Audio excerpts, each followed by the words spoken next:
Olá, bom dia, 7 horas e 24 minutos pelo horário brasileiro de verão. Bom dia, produtor, de volta. De volta não, iniciando na sua manhã de quarta-feira. É um prazer ter você por aqui junto com a gente. E a partir de agora você terá muita informação do agronegócio e também da pecuária brasileira e da agricultura. Confira os destaques da edição de hoje. Demanda enfraquecida dita as cotações da arroba do boi gordo. Já o mercado de reposição segue com preços sustentados na última semana do mês de janeiro. E na edição de hoje nós falaremos sobre as exportações do agronegócio em 2017. Foi um ano bom para as exportações. Também comentaremos com você sobre o PIB, que anuncia financiamento de 617 milhões de ações em defesa agropecuária pelo país. Aliás, muita informação do mercado financeiro para você, também as principais commodities brasileiras, tudo isso e muito mais a partir de agora. Fique conosco, já está no ar o seu Bom Dia Produtor.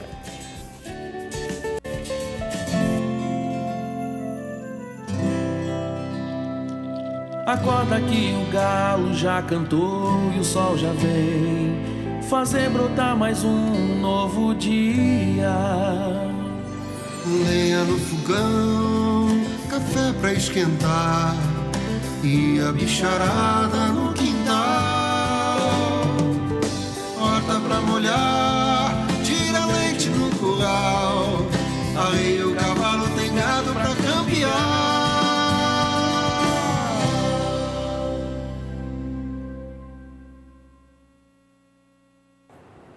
Começamos o Bom Dia Produtor desta quarta-feira falando sobre o mercado do boi gordo, que pela segunda vez durante a semana é um dia de fechamento em baixa. Isso aconteceu ontem em grande parte das praças pesquisadas pela agência Scott Consultoria, igualmente que aconteceu na última segunda-feira.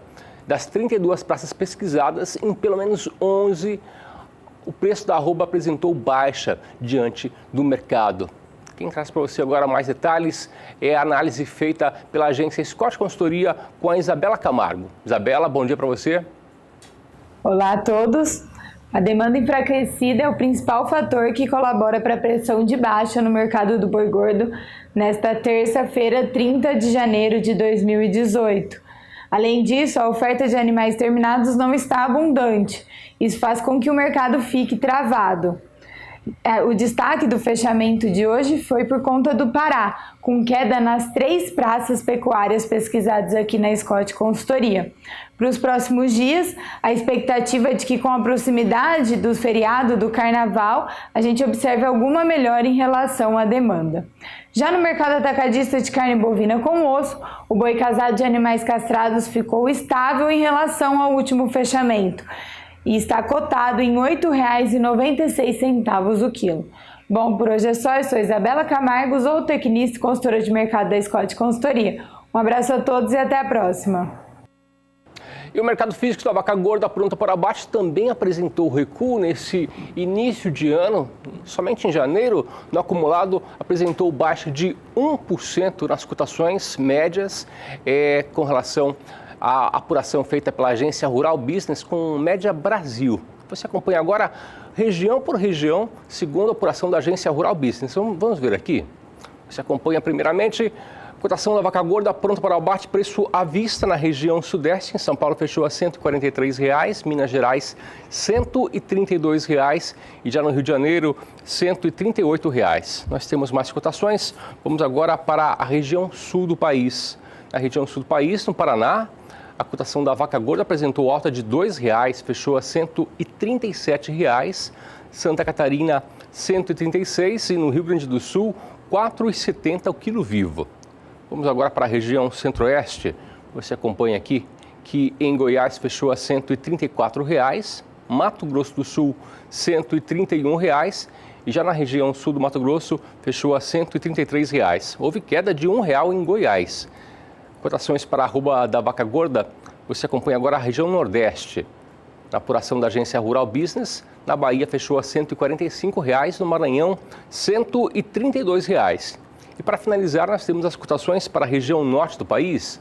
Você acompanha aqui no Pará, fechou a R$ 134,00, Tocantins R$ 125,00 e em Rondônia fechou a R$ 127,00. Cotações com a apuração feita pela agência Rural Business. E você acompanha agora as cotações do boi magro nas principais praças de produção do país.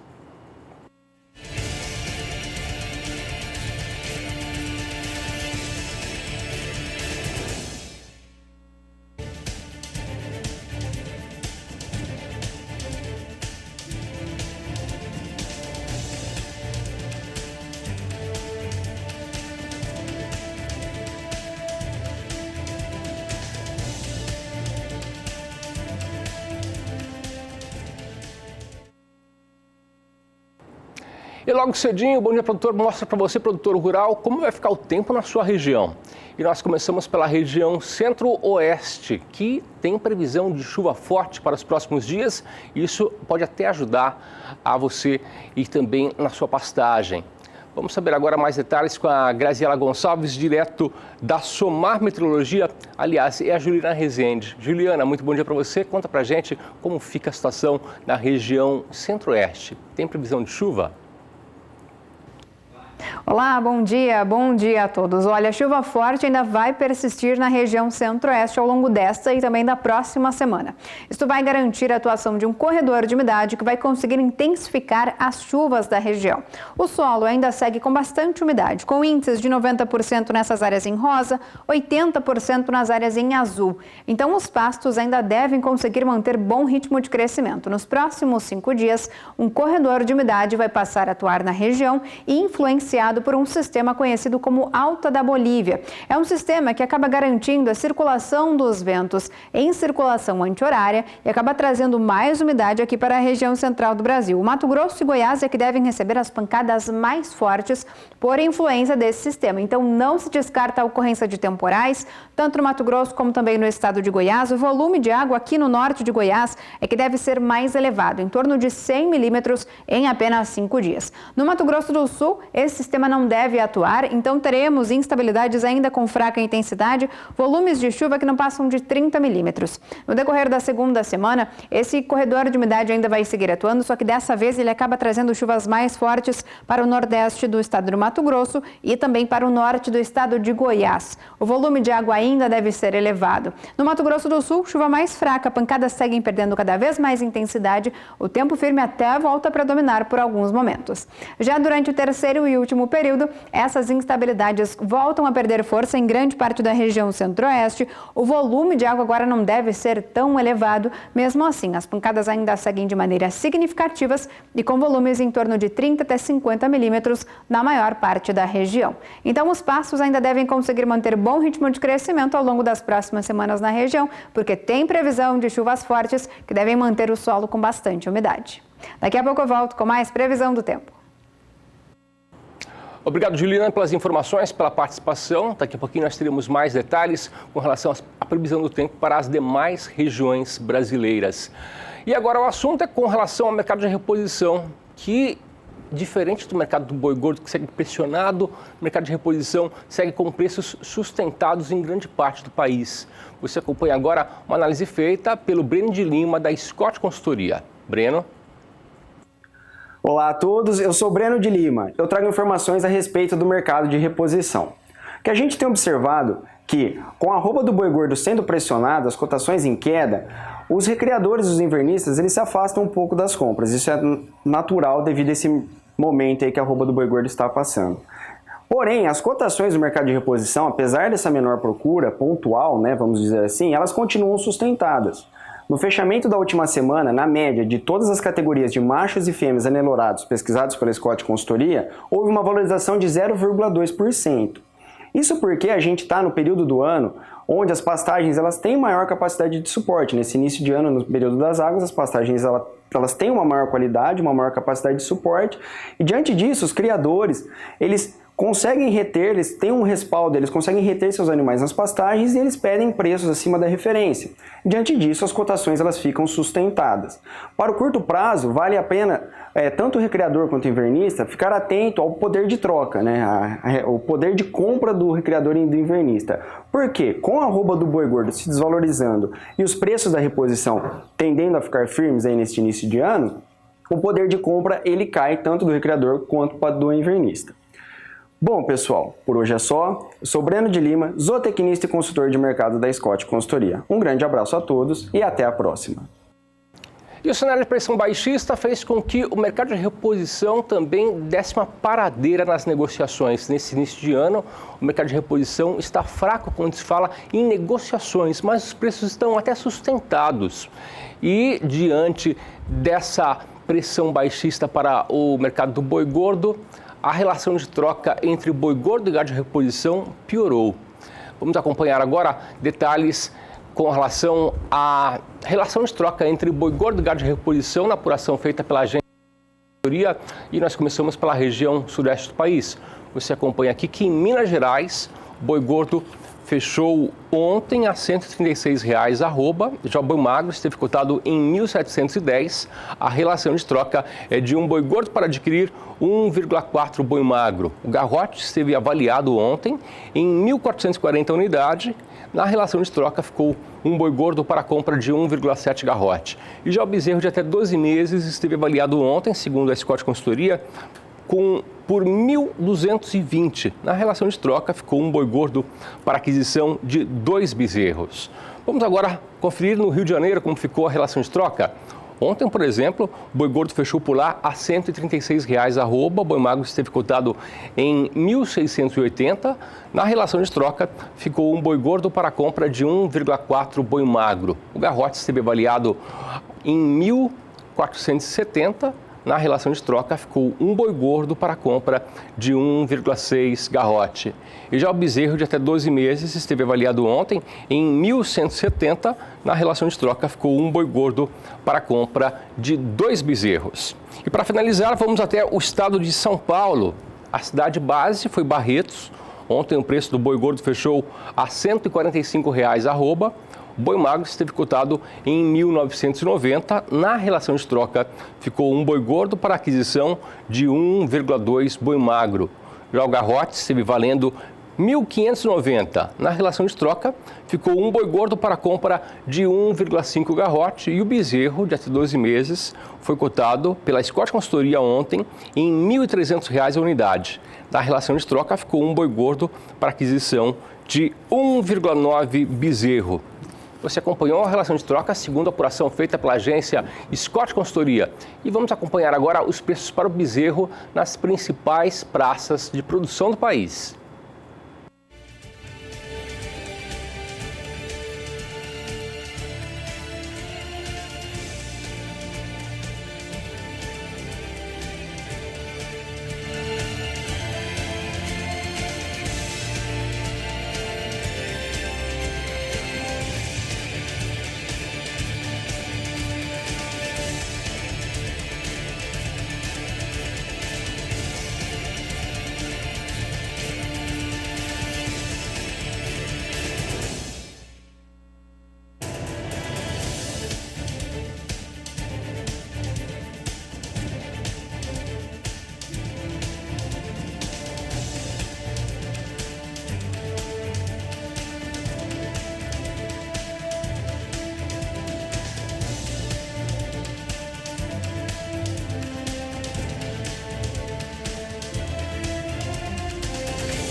E agora o assunto é sobre as exportações brasileiras do agronegócio, que em 2017 atingiram valores e volumes históricos frente ao ano anterior.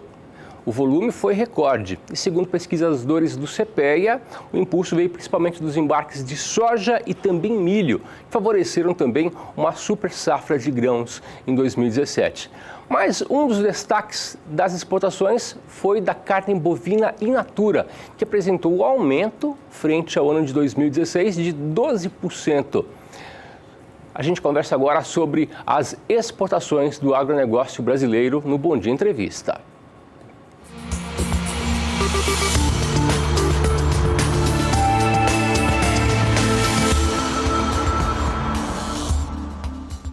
E para falar sobre o último levantamento do CPEA com relação às exportações do agronegócio brasileiro, eu converso agora com o João Pedro Couto Dias, analista de agronegócio da rede SBA. Muito bom dia, João. Bom dia. Ô, João, os cálculos do CPEA apontam que de janeiro até dezembro de 2017, no comparativo com 2016, as exportações do agronegócio foram muito bem. O volume aumentou 14%, o faturamento aumentou 12%, fechando em 96 bilhões de dólares somente as exportações brasileiras.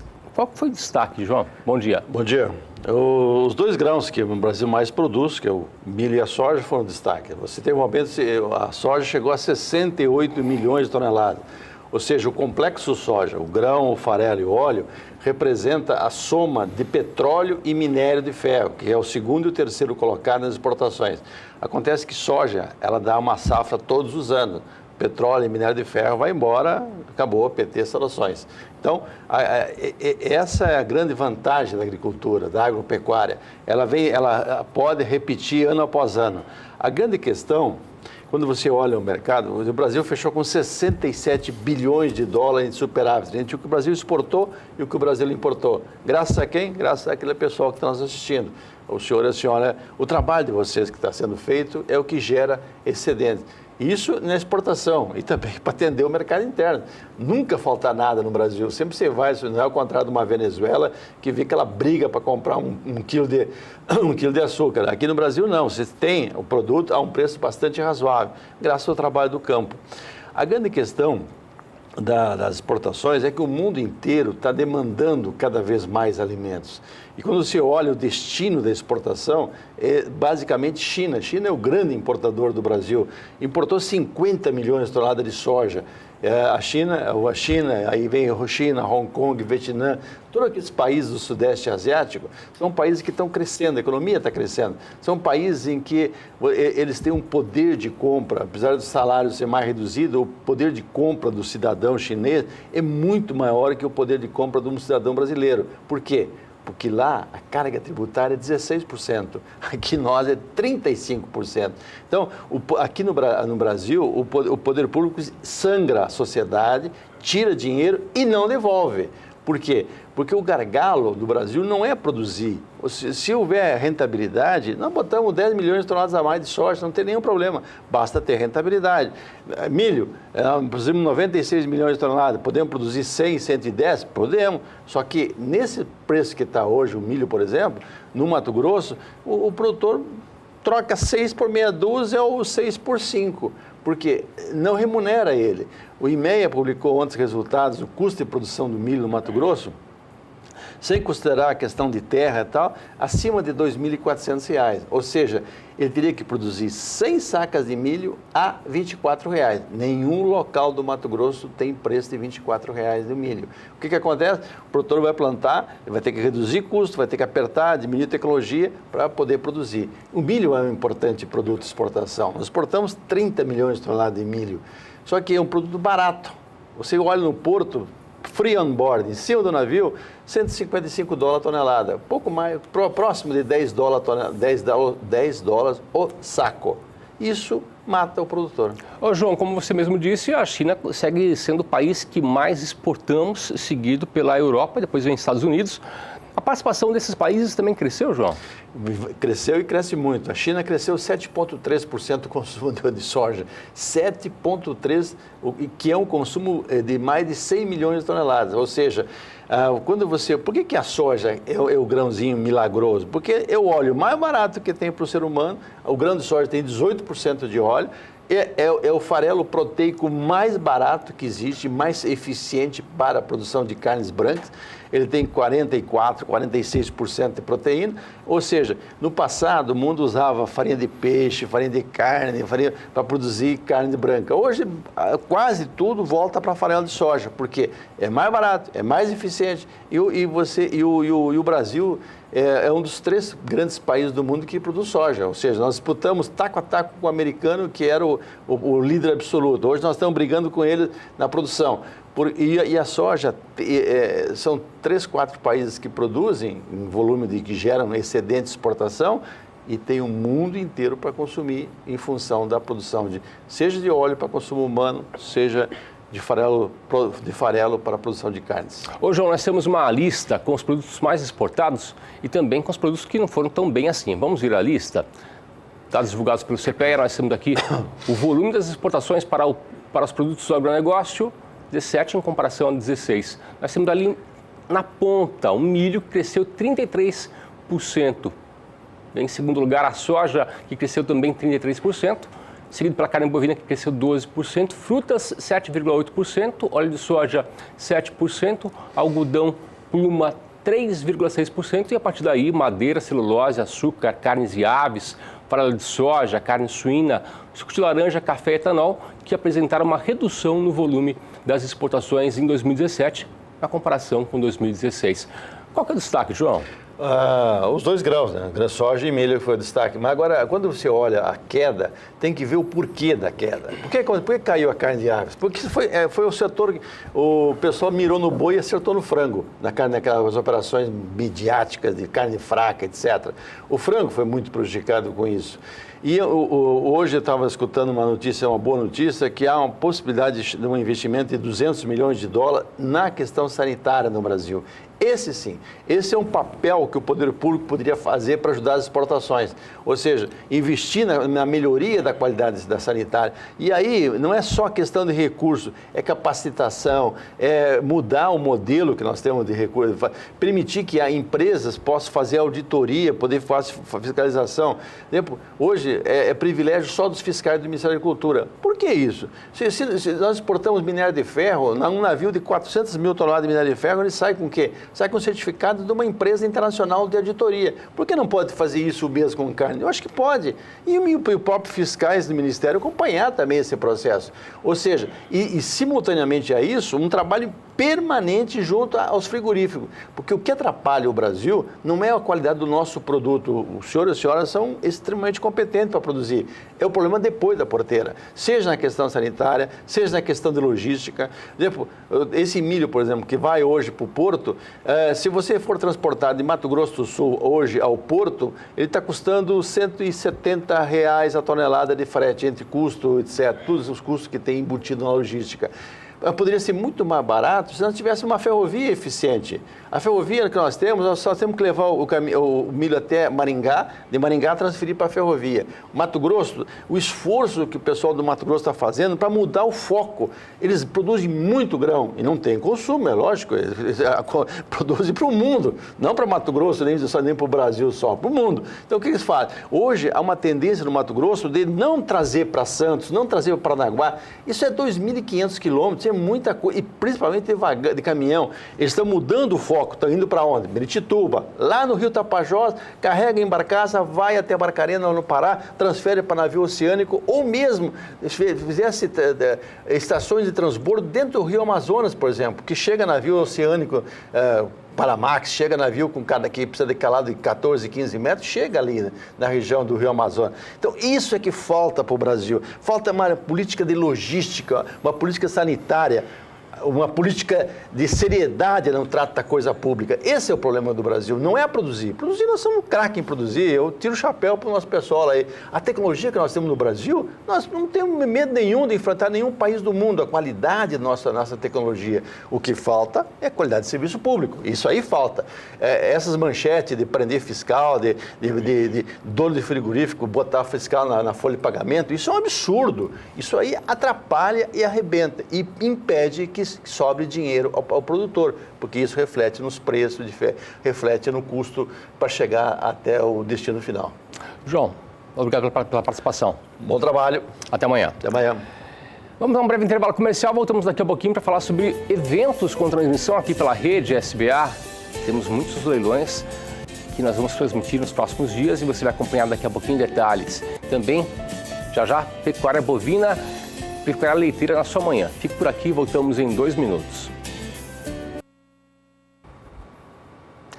Faltando 9 minutos para as 8 horas da manhã, pelo horário brasileiro de verão. Bom dia, produtor, na sua manhã de quarta-feira. E no próximo dia 7 de fevereiro, acontece aqui com transmissão pelo canal do Boi, o programa Boi em Pauta, com a realização da Ricardo Nicolau Leilões. E agora nós vamos até Sinop, em Mato Grosso, que a Vanessa Borges traz para a gente mais detalhes com relação a esse evento. Vamos saber agora da Vanessa Borges quais são os detalhes. Ô Vanessa, muito bom dia para você. Fala para a gente mais sobre o Boi em Pauta.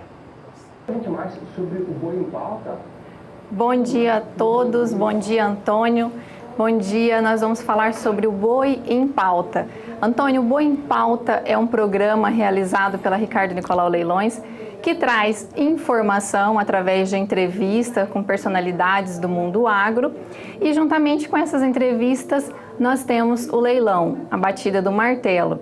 Então assim, dia 7 agora de fevereiro, a partir das 20h30 horário de Brasília, nós vamos apresentar a entrevista com o engenheiro agrônomo Helder Bruno, falar um pouquinho mais sobre a sua experiência para todos nós de todo o Brasil.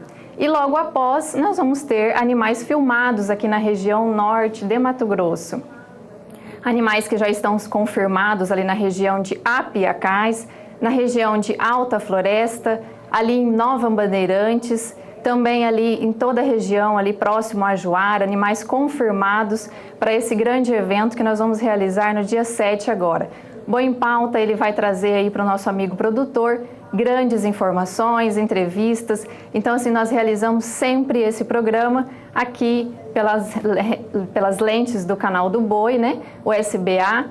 E dia 7 fica o convite para você, amigo produtor, entre em contato com a nossa equipe, agende a sua filmagem, a filmagem dos seus animais e aproveitar esse momento do mercado para colocar à disposição animais de muita qualidade aqui no norte de Mato Grosso. Perfeito, muito obrigado, Vanessa Borges, pelas informações, pela participação.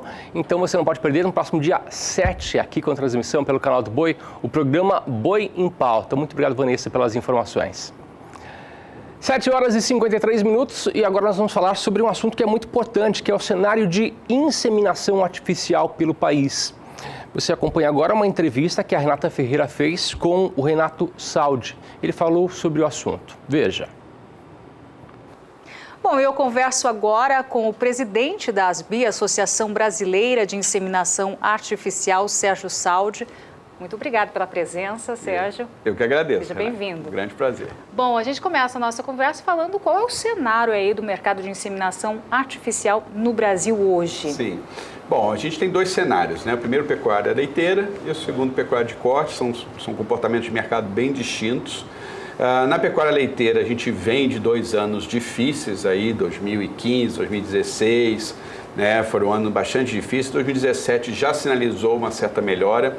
No primeiro semestre de 2017, nós tivemos crescimento aí de 25% na pecuária leiteira. O segundo semestre demonstra, né, vem demonstrando aí um pouco mais de dificuldade. Pode ser que a gente encerre agora 2017 uma pressão de de queda por função do preço do leite, mas a expectativa é que a gente feche 2017 com um ano muito positivo. Né? Certo. E já na pecuária de corte, a gente sabe que 2015 e 2016 foram um ano positivo, mas 2017 já começou dando lambada na gente. Né? Então sofremos bastante ao longo do primeiro semestre de 2017, o pecuarista sofreu uma pressão muito grande sobre o preço da arroba. Certo. Isso mexeu um pouco com o mercado, mas a gente sabe que o grosso do mercado de genética, né, agora na estação de monta, que acontece no segundo semestre de 2017. Certo. Então, nesse sentido, né, a expectativa já foi muito mais positiva, o mercado se mostrou bem mais aquecido no segundo semestre de 2017. Então, a expectativa, a gente não tem os números ainda, mas a expectativa é que o fechamento de 2017 seja positivo, tanto no leite quanto no corte. Mas no primeiro semestre já teve resultados positivos, né? No geral, o mercado cresceu quase 8%. Certo. Foi muito positivo, né? Mas puxado pelo leite. Pecuária leiteira. A pecuária de corte apresentou uma ligeira queda que, diante de todo o cenário, digamos assim, catastrófico que nós enfrentamos, foi muito pouco. Infelizmente. Esse eu não estou com o preciso agora, mas em torno de 3,5% foi a queda, se não me falha a memória. Então, 3,5% diante de um cenário onde a arroba chegou a cair 20%, 25% no preço, não é tão ruim. Isso por quê? Porque quem está investindo em genética, né, não está olhando o mercado de agora, desse momento. Você está olhando o mercado de pelo menos 2 anos para frente. Né, que é quando esse animal vai estar, no caso da pecuária, em idade de abate, ou na pecuária de corte em idade de abate, ou na pecuária de leite, né, se tornando aí uma novilha para ser inseminada. Então, esse é o foco que quem investe em genética está pensando, sempre 2 anos à frente. Bom, você falou sobre o mercado interno. Agora, e as exportações e importações de sêmen, como estão? 2017 vem se mostrando um ano de recorde em exportações, né? Nós crescemos muito, eu falo nós, o mercado brasileiro, em termos de exportação. Os principais mercados, tanto para leite quanto para corte, né, nós tivemos crescimento. Houve destaque aí para a Colômbia, né, que vem sempre liderando esse ranking de importadores da genética brasileira. O Paraguai cresceu bastante, a Bolívia cresceu bastante em 2017, só o primeiro semestre, então pode ser que ainda haja bons volumes de exportação para o segundo semestre. E aí a gente tem alguns destaques de países como Sri Lanka, né, como a Índia, que vem aí se despontando também como novos players nesse mercado de importação. Há alguns negócios também muito fortes para a América Central e já sinalizando aí talvez possíveis bons negócios para 2018 são alguns países africanos, como Angola e Quênia. Já se mostram bem bastante interessados na genética. Isso mostra também que o Brasil está preparado e é competitivo, né? Sem dúvida. E, falando de genética para países tropicais, né, nada melhor do que o zebu brasileiro. Né? Ao longo dos anos, o Brasil se mostrou aí um país que investiu muito no melhoramento genético da raça zebuína. Se a gente olhar aí fotos ou filmagens de Nelore há 30, 40 anos atrás e comparar com hoje, você vai ver que é outro animal completamente diferente. O mesmo se aplica ao GIR, né, que houve uma evolução em termos de produção leiteira, e nada melhor para exemplificar aqui que é um melhoramento genético do que a própria raça Girolando. Uma raça que há 30 anos atrás nem existia como raça, e hoje aí talvez seja o nosso principal produto de exportação, seja a raça Girolando. Quais as principais raças de destaque, fora o Girolando? Bom, despontando na parte genética leiteira, o Girolando e o GIR, né? São os dois mais importantes. Na pecuária de corte, a gente tem bons mercados para Brafor, para Bonsmara, Senepol e, logicamente, o nosso carro-chefe, que é o Nelore. Tá certo. Falando em inseminação artificial, IATF, inseminação artificial em tempo fixo, para quem ainda não utiliza essa tecnologia, Sérgio, quais as vantagens? Nossa, inúmeras. Eu costumo dizer o seguinte, a inseminação artificial é a tecnologia mais barata, mais simples e mais acessível que um pecuarista ou um produtor de leite podem ter na fazenda, né? É muito simples iniciar um programa de inseminação artificial e os resultados são altíssimos. Só para dar alguns exemplos aqui, se você é um pecuarista de corte, né, e vai entrar num programa de inseminação, logicamente a gente já recomenda entrar com um programa de IATF, que significa que a inseminação artificial por tempo fixo, é uma técnica onde a gente consegue sincronizar o cio da vaca, fazendo com que todo um lote de vacas entre em si ao mesmo tempo. Isso facilita o manejo da fazenda de uma forma muito grande. Você consegue formar lotes contemporâneos. Melhora o manejo também. Então o manejo fica muito melhor, não só o manejo reprodutivo, o manejo sanitário, o manejo nutricional, tudo isso vai melhorando na sequência. O que a gente costuma dizer é o seguinte, se tem um grande benefício, do maior de todos, que a inseminação artificial traz para uma fazenda, é gestão. Né? Porque a partir do momento que você é obrigado a controlar os seus animais... Que hoje é prioridade, né? Você consegue começar a enxergar individualmente cada animal, ver que aquela vaca não está produzindo bezerro todo ano, que ela tem que fazer de qualquer jeito. Vaca que não produz bezerro todo ano é prejuízo para a fazenda.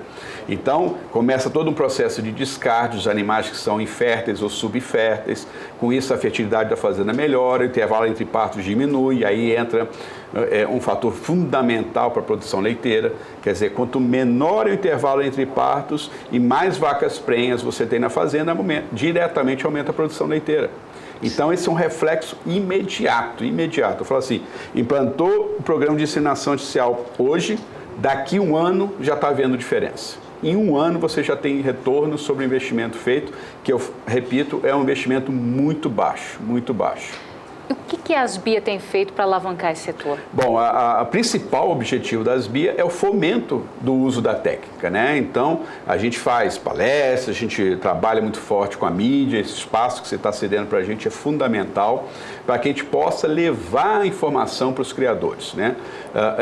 Costumo dizer que a gente já atingiu um nível de evolução genética no Brasil altíssimo. Hoje a gente tem o Nelore, como eu falei, no nível de qualidade genética fantástico, o Gio, o Girolando, você tem raças importadas que a gente pode utilizar com a inseminação artificial, por exemplo, o acasalamento do Nelore com o Angus, que é uma tecnologia fantástica. Ter um touro Angus na fazenda é muito difícil, né? Principalmente no Brasil Central, por causa de temperatura, toda a situação. Então, como é que você faz para ter um cruzamento? Você usa a inseminação, né? Você tem suas vacas Nelore lá, insemina, vai ter um produto com valor agregado, ganho de peso, qualidade de carne muito superiores e com certeza vai dar mais retorno para a fazenda. Então, esse é o tipo de retorno que a inseminação artificial proporciona, né? E o que a gente faz nas Asbia é justamente isso, facilitar, mostrar que é simples poder iniciar um programa de inseminação. E é uma ferramenta barata, né? É barata, é menos de 2% do custo da fazenda. Né? Algo assim que... E o retorno que traz não é para hoje nem para amanhã, é para uma geração inteira. Né? O seu rebanho muda. O rebanho do criador muda completamente a partir do momento que você começa a trabalhar com melhoramento genético. E o resultado é excelente. Você trabalha longevidade das fêmeas, você consegue ter vaca com vida útil mais longa na fazenda, a saúde, a produção, todos são características que você traz através da genética para a sua fazenda. Muito se fala de melhoramento genético e já avanços têm sido visto, né, no Brasil, mas ainda tem desafios, né? Muitos, né? Como tudo no Brasil, nada é fácil, né? A gente tem que lutar bastante para conseguir as coisas. Um dos maiores desafios que eu costumo dizer é justamente a informação. Eu estava comentando com você que a gente já atingiu um nível de qualidade genética muito grande nos nossos rebanhos. O que falta é investir em quantidade, mais gente utilizando essa genética de ponta. Quanto mais criadores utilizarem essa genética, melhor vai ser a qualidade do produto brasileiro, melhor a qualidade da carne, como a gente já observa hoje, já houve de 5 anos para cá, a carne que chega na prateleira do supermercado é outra. Né? Você já tem aí esse cruzamento do Angus Nelore, como também com Braford, com Hereford, né? O uso das raças britânicas, né? E algumas raças sintéticas no cruzamento com Nelore é perfeito. Você melhora muito a qualidade da carne, em acabamento de gordura, marmoreio, uma série de coisas. E na produção de leite, precisa acontecer isso também, precisa desse choque de tecnologia para que a qualidade do nosso leite melhore, aumente. Através da genética você consegue aumentar a produção leiteira, mas não só a produção, em volume de leite, você consegue aumentar volume de sólidos e proteína, que em algumas regiões é onde se paga realmente o diferencial de preço, está em sólidos. né? Então tem que investir fortemente em genética para poder ter retorno na atividade. Você acredita ainda que há resistência do produtor? Não, eu acredito que existe desinformação, né? Por isso que o seu programa é tão importante, né? A gente poder levar para o seu público essas informações, desmistificar essa questão de que inseminação artificial é complicada, é difícil, que eu não tenho mão de obra. Hoje não precisa, você tem já empresas especializadas nisso, tem veterinários que já montaram, quase todas as regiões do Brasil tem ali um grupo de veterinários que presta serviço, né? Então, por exemplo, você pode fazer o criador pode fazer uma negociação onde ele paga pela prenhez. Ou seja, o veterinário já chega com o pacote completo, chega com o sêmen, chega com o produto de ATF e faz o serviço e ele recebe pela prenhez. Quer dizer, o risco para o criador é baixo. Né? Então, qual é a dificuldade? Nenhuma. Né? Dificuldade é ter informação, é ter acesso à informação e saber onde procurar, quem vai poder prestar um bom serviço. E para isso, as empresas que fazem parte das BIA, né, as centrais de inseminação, as empresas que fornecem sêmen, elas têm condição total de prestar esse serviço para o criador. E para 2018, qual a expectativa, Sérgio? Então, a gente vem aí de, vamos dizer assim, 2 ou 3 anos assim, um pouco instáveis, né, nesse mercado de pecuária no Brasil. Mas a expectativa, quando a gente fala de agronegócio no Brasil, ela é sempre positiva, né? Se a gente parar para pensar, né, talvez aqui boa parte do seu público lembre dos anos 80, né, na época do Plano Sarney, o Brasil era importador de carne. A gente tinha dificuldade de achar carne no mercado. Em pouco mais de 20 anos, passou a ser o segundo maior exportador, o maior rebanho, né, comercial. Quer dizer, isso se faz em pouco tempo, né, principalmente em função da genética, do melhoramento genético. Né? Então, se é possível mudar esse cenário em tão pouco tempo, né, e na pecuária de corte isso é visível, falta fazer o mesmo na pecuária leiteira. A pecuária leiteira no Brasil ainda está engatinhando, está meio amarrada. Você ainda vai em regiões e vê a produção leiteira muito parecida com o que se fazia 20, 30 anos atrás, e não pode. Produção de leite é uma atividade extremamente tecnificada, né? Então tem que investir fortemente em tecnologia, tem que estudar, tem que ter pessoas bem preparadas e quanto mais você investir em tecnologia, mais retorno vai ter. Ou seja, a saída é investir em tecnologia. Tá certo. Obrigada pela presença aqui no SBA, Sérgio. Para mim é um grande prazer estar aqui com vocês. Obrigada. Nós vamos dar um breve intervalo comercial, voltamos daqui a pouquinho com mais informações para você. Daqui a pouquinho nós teremos informações sobre pecuária leiteira. Mas deixo para você um convite. Hoje, às 8h30 da noite, o Canal do Boi transmite o leilão virtual de corte da Leilosat. Não oferta animais para cria, recria e engorda. Deixo você com imagens desses animais que estarão sendo ofertados hoje, a partir das 8h30 da noite, aqui pelo Canal do Boi. Nós temos imagens dos lotes, não temos imagens, então nós vamos a um breve intervalo comercial, voltamos daqui a 2 minutos. 8h09 pelo horário brasileiro de verão. Bom dia, produtor, de volta na sua manhã de quarta-feira. E no último ano, em 2017, a Semex do Brasil levou um grupo de produtores para conhecer as fazendas no Canadá. Quem esteve acompanhando de perto essa visita, esse tour, foi o jornalista Jorge Zaidan. Você acompanha agora uma das matérias que foi feita lá em Ontário e também em Quebec, no Canadá. Veja. A qualidade de vida dos irmãos Sebastian e Olivier Corriveau deu um pequeno salto depois da instalação na Fazenda Canco de 2 sistemas de ordenha feita por robôs. A atividade leiteira, tocada de domingo a domingo, ganhou mais dinamismo.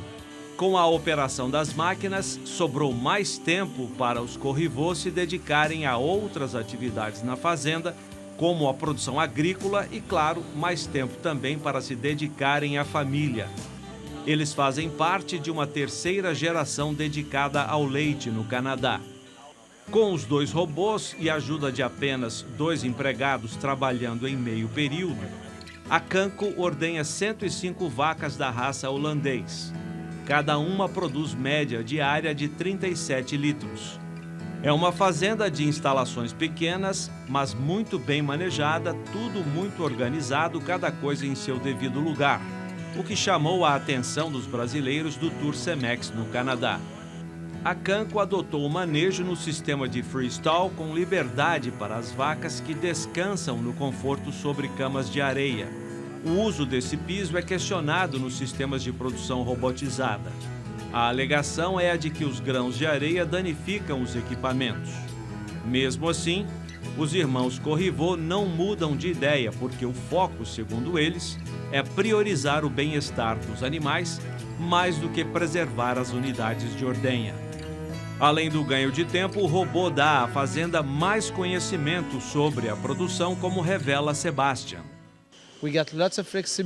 Passamos a ter mais flexibilidade e mais informações sobre o manejo com as vacas e novilhas.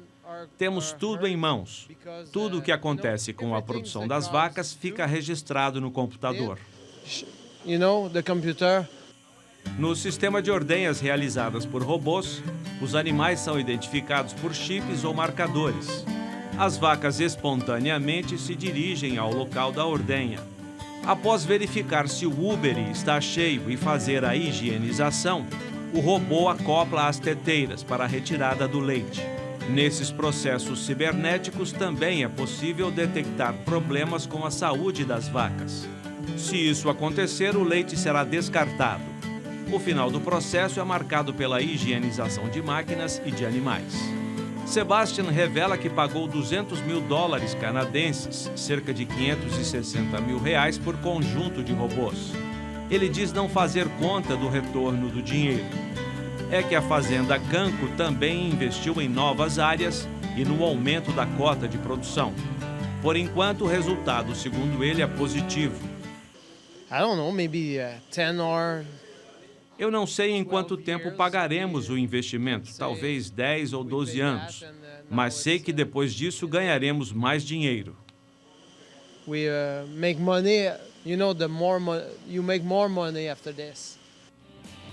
De cada 10 touros usados na inseminação artificial, 9 são genômicos, que são os touros avaliados por mapeamento genético ainda jovens. Para aumentar a resistência e imunidade do rebanho, a fazenda tem optado pelo uso de touros do programa Immunity Plus e de outros programas, como explica o veterinário Flávio Junqueira. Na questão da Cemex específica, estão usando touros Immunity Plus, RobotReady, porque são RobotReady é a marca que touros que fazem filhas direcionadas mais a sistemas robotizados e focam também em touros com mais de 1.000 quilos de leite e 12 para conformação. Um dos brasileiros do Tour Cemex por fazendas do Canadá é gerente de produção em sistema robotizado. A fazenda no interior de São Paulo instalou os equipamentos há pouco tempo. Ele contou que as vacas ainda estão em processo de adaptação, o que traz dificuldades no manejo, mas disse ter ficado mais tranquilo após conversar com Sebastian. Conversei com ele sobre os desafios que ele passou, as dificuldades, a parte de adaptação do rebanho. E na realidade, é o que eu estou passando lá no Brasil, porque a gente está fazendo 4 meses que a gente instalou o robô e a gente está passando pelo mesmo processo, desafio de adaptação, alguns descartes de animais, que animais mais velhos alguns não estão adaptando. Como ele até brincou, 3 meses faz que você não dorme, né? Falei, sim, 3 meses sem dormir em volta do robô. E o que é legal, sim, estão fazendo 4 meses e ele disse que depois de 6 meses os animais trabalham sozinhos dentro do sistema. Fazenda Canco, localizada no município de Saint-Vallier, província de Quebec, em área de 242 hectares. São 105 vacas em lactação, manejadas em sistema de freestyle em cama de areia. A lactação média em 305 dias é de 11.800 litros por animal. A média diária por vaca é de 37 litros, com índices de sólidos de 4,28% de gordura e 3,45% de proteína. A fazenda usa sêmen de touro Cemex dos programas Immunity Plus e RobotReady.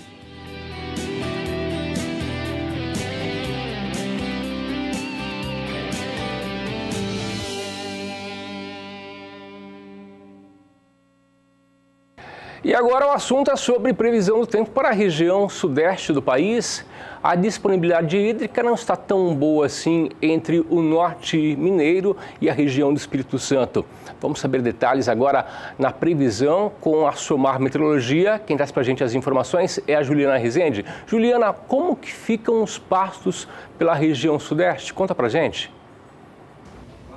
Podem sim esperar novos cenários agora ao longo das próximas semanas, porque volta a chover nessas áreas mais secas da região sudeste, principalmente aqui entre o norte mineiro e também no Espírito Santo, onde os índices de umidade do solo seguem em torno de 30% a 20%, o que é considerado baixo em relação ao crescimento dos pastos. Nos próximos 5 dias, um corredor de umidade vai passar a atuar na região e justamente é que vai trazer pancadas mais fortes para essas áreas mais secas do sudeste. O norte mineiro e também o Espírito Santo é que devem receber os maiores volumes de água. Tem previsão de acumulados que passam de 100 milímetros justamente nessas áreas mais secas da região. Nas demais áreas do sudeste, chuva mais fraca, tanto que o tempo firme até volta a predominar aqui no sul do estado de São Paulo.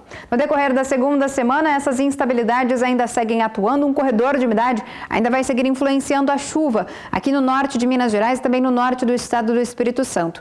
O volume de água segue elevado, em torno de 70 a 100 milímetros, o que é uma chuva bastante expressiva para apenas 5 dias. Só que já a partir da terceira semana, esse sistema vai perder a configuração. Agora as instabilidades vão perder força também na região. Então não teremos previsão de chuvas muito expressivas ainda na região sudeste. Só que dessa vez as chuvas acabam se espalhando cada vez mais. As instabilidades ainda seguem atuando na região. O volume de água agora fica em torno de 30 a 50 milímetros na maior parte da região sudeste. Então, ao longo das próximas semanas, os pecuaristas podem esperar cenários mais otimistas, principalmente em relação às áreas mais secas da região, que é o norte mineiro e o Espírito Santo, porque volta a chover com forte intensidade e com potencial para aumentar essa disponibilidade hídrica do solo mais baixa. Daqui a pouco eu volto com mais informações do tempo. E o Bom Dia Produtor e o Canal do Boi apresentam para você empresas parceiras também. E essas empresas, logicamente, que apresentam para você, produtor rural, grandes opções para que você aumente a sua produtividade. E falando em produtividade, falando também em pastagens, eu converso agora com o Guilherme Beretta da GM Pasto, que já está por aqui junto com a gente no Bom Dia Produtor. Guilherme, muito bom dia para você. Muito bom dia também, Antônio. Bom dia a você que nos acompanha. Olha, nós vamos falar sobre semente de boa qualidade, como é o caso das sementes da Germipasto. Lembrando que a Germipasto tem o grande diferencial em relação às suas concorrentes, que é ter os campos de produção própria. E isso faz com que nós tenhamos aí um histórico completo dessa semente. E quem ganha em toda essa história, meu amigo, é você, produtor rural, porque você sabe que você vai estar adquirindo aí para sua propriedade, para sua formação, para sua reforma, as melhores sementes do mercado nacional. São pelo menos aí 19 cultivares, com a inclusão das novidades lançadas agora recentemente pela Embrapa Gado de Corte, como é o caso da Ipiporã, também do Pânico Quênia. E também um lançamento que nós tivemos agora no ano de 2017, é esse produto que você está vendo aí na sua tela, a semente Select, que nada mais é que uma semente incrustada, né? Onde nós temos aí uma semente que tem acima de 90 pontos de pureza, né? Posteriormente é feita a escarificação mecânica e a escarificação serve justamente para melhorar a germinação, o desempenho dessa semente. A aplicação do fungicida, então você que tem problema de fungo de solo e quem não tem esse problema, né? Nós temos aí o solo e a própria semente repleto de fungos e aí nós aplicamos também o Vitavax Tiran. E por último, uma camada de macro e micronutrientes. E aí está uma grande dúvida do produtor rural, viu, Antônio? Olha, Guilherme, o que significa esse macro e micronutriente e o que vai ter de benefício para a minha formação? Bom, nós temos estudos que nos indicam que quando se trabalha com a semente Select, nós antecipamos o primeiro pastejo, a primeira entrada dos animais pós-formação em até 30 dias quando comparado com uma semente convencional. Isso quer dizer que essa planta ela tem um desenvolvimento muito mais rápido, essa planta que provém de uma semente incrustada tem um desenvolvimento muito mais rápido, afinal, ela quando começa a emitir as primeiras raízes, né, quando ela é plântula ainda, ela encontra essa camada de macro e micronutrientes que faz com que ela tenha esse desenvolvimento superior em relação à semente convencional. Sem dúvida nenhuma, é um dos grandes produtos que a Germipasto oferece para você. E lembro que das 19 cultivares, 17 delas você encontra nessa apresentação. Olha, meu amigo, como é de praxe, né, a gente mostra para você resultados. Desta vez é o seu Antônio Carvalho, né, um produtor lá do estado do Maranhão. Daqui a pouco a gente vai rodar esse VT para você. E eu lembro também que ainda dá tempo de você fazer a sua formação e sua reforma nesse período. Há um grande volume de chuva no Brasil inteiro e esse é o momento certo de você fazer exatamente a formação da sua pastagem. Vamos ver agora? Cliente satisfeito? Seu Antônio Carvalho, um produtor rural lá do estado do Maranhão. Dá uma olhada aí.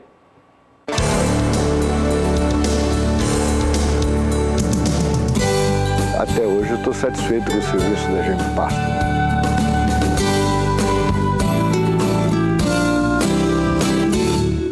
Qual foi a primeira experiência com a VDTEC? Foi das melhores possíveis que eu já fiz, tá entendendo? Porque eu comprei duas logo. Eu comprei duas e ela deu ótima demais, fez meu trabalho todo sem dar problema. Eu comprei duas por causa do que é colocar em 2 tratores. Mas ela vai na frente do trator e vai outra atrás, aquela antiga que jogava a semente. Ela vai atrás jogando o adubo de cobertura. Que antes eu fazia a cobertura era com avião.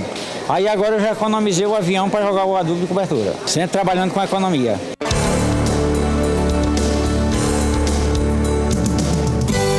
Até hoje eu estou satisfeito com o serviço da Germipasto.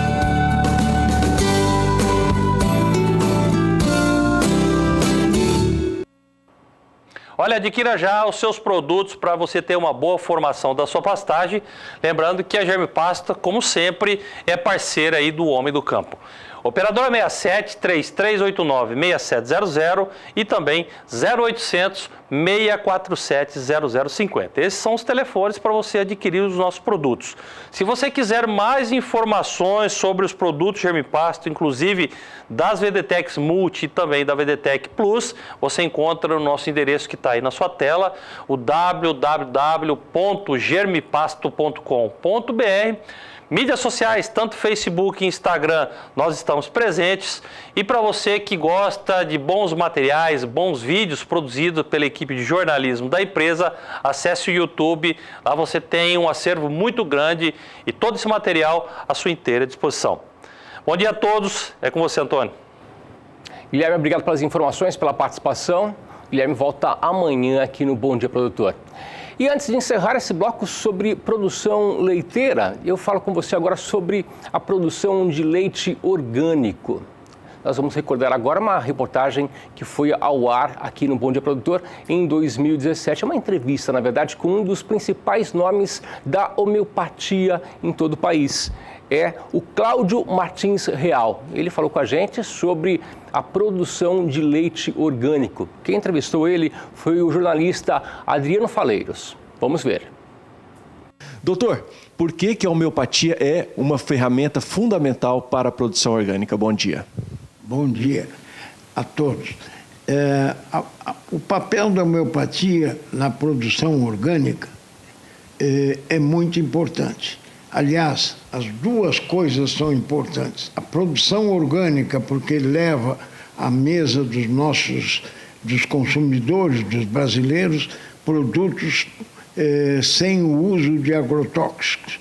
E justamente a homeopatia é uma terapêutica que não deixa resíduo no corpo do animal.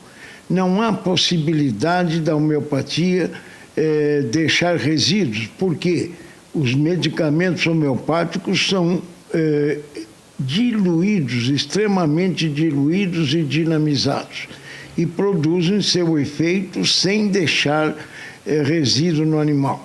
Isto é uma coisa muito importante para que todos tenham presente, porque enquanto que, quando se usa um produto alopático, ele é absorvido, assimilado, circula no corpo do animal e depois é excretado, porque ele é ponderal, quer dizer, ele é mensurável.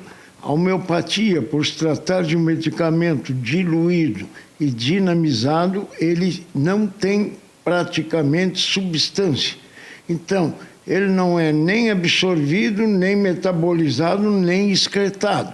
A ação da homeopatia é simplesmente uma ação de contato, porque é energia, e hoje trabalhos científicos feitos nos Estados Unidos e na França demonstraram que no medicamento homeopático há a formação de campos eletromagnéticos de acordo com o medicamento. E é exatamente essa energia eletromagnética que é responsável pelos efeitos.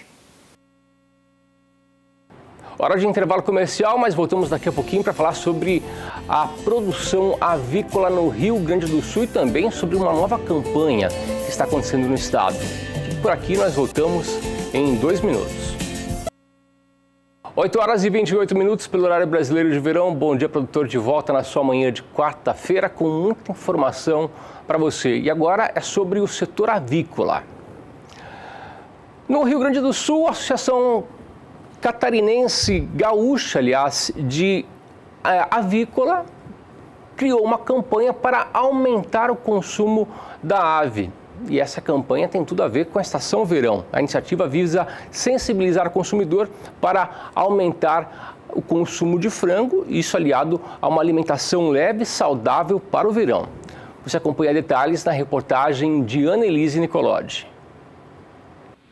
A campanha é inspirada no programa Ovos RS, iniciado há 5 anos, que fez o consumo per capita gaúcho superar a média nacional, chegando a 227 unidades por habitante ano. No país, são 192 unidades por habitante. A iniciativa é também uma resposta aos efeitos sentidos após a Operação Carne Fraca.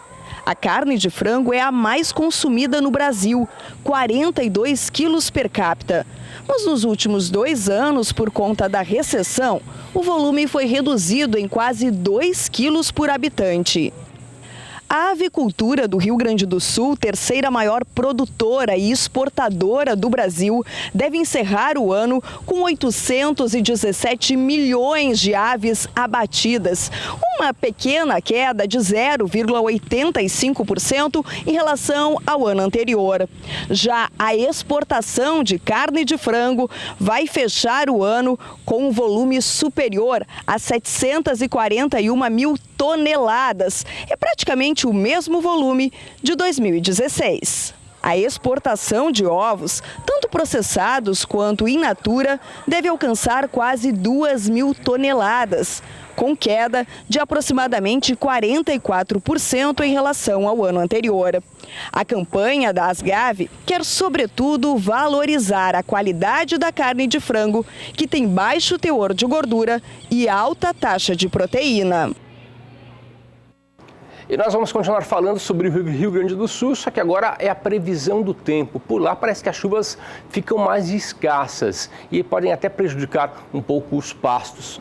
Quem traz para você detalhes é a Juliana Rezende, da Somar Meteorologia. Juliana, essa previsão de chuvas mais escassas permanece até quando no Rio Grande do Sul? Conta pra gente. Olha, até pelo menos a próxima semana é onde a chuva ainda não deve alcançar as áreas mais ao sul do estado gaúcho, justamente as áreas mais secas, onde os pastos vêm mantendo baixo potencial produtivo. Aqui no extremo sul do Rio Grande do Sul, a umidade do solo declinou ao longo das últimas semanas por conta do tempo mais seco, chuvas irregulares. Dessa vez, os índices ficam em torno de 20% até 30%. Nos próximos 5 dias, teremos tempo firme nos 3 estados da região. Uma massa de ar mais seco passa a atuar na região e, por conta da influência de uma área de alta pressão, não teremos previsão de chuva na maior parte da região sul. Pode chover de maneira muito fraca e isolada do oeste até o norte do Paraná, mas de maneira bem irregular. No decorrer da segunda semana, ainda não teremos previsão de chuva abrangente na região. Aqui do oeste até o sul do Rio Grande do Sul, o tempo firme ainda vai predominar, então o sol também vai seguir aparecendo, as temperaturas seguem elevadas. Pode chover de maneira ainda bastante irregular entre o norte do Rio Grande do Sul até até o oeste do Paraná. As instabilidades ganham mais intensidade no leste do Paraná e também no leste de Santa Catarina. No decorrer do terceiro e último período, é justamente quando as instabilidades voltam a se espalhar de maneira abrangente pela região sul. Dessa vez vai voltar a chover, só que a chuva não vai ganhar muita intensidade ainda não. Dessa vez as pancadas ainda seguem de maneira mais fracas e também com baixo volume de água. Então a região mais seca do estado gaúcho não deve receber chuva até pelo menos a próxima semana. Somente mais a partir da metade do mês de fevereiro é quando novas áreas de instabilidades avançam pela região, voltam a provocar chuvas mais abrangentes. Mesmo assim, essa chuva não deve ser tão expressiva a ponto de aumentar a disponibilidade hídrica do solo e os pastos ainda devem manter baixo potencial produtivo. Daqui a pouco eu volto com mais informações do tempo. E em março acontece a 13ª edição da Dinapec. Evento esse que é organizado pela Embrapa Gado de Corte aqui de Campo Grande, no Mato Grosso do Sul. O evento acontecerá numa área de 35 hectares e por lá os visitantes poderão conhecer as mais novas tecnologias desenvolvidas pela Embrapa. Você acompanha detalhes no quadro Tecnologia e Produção.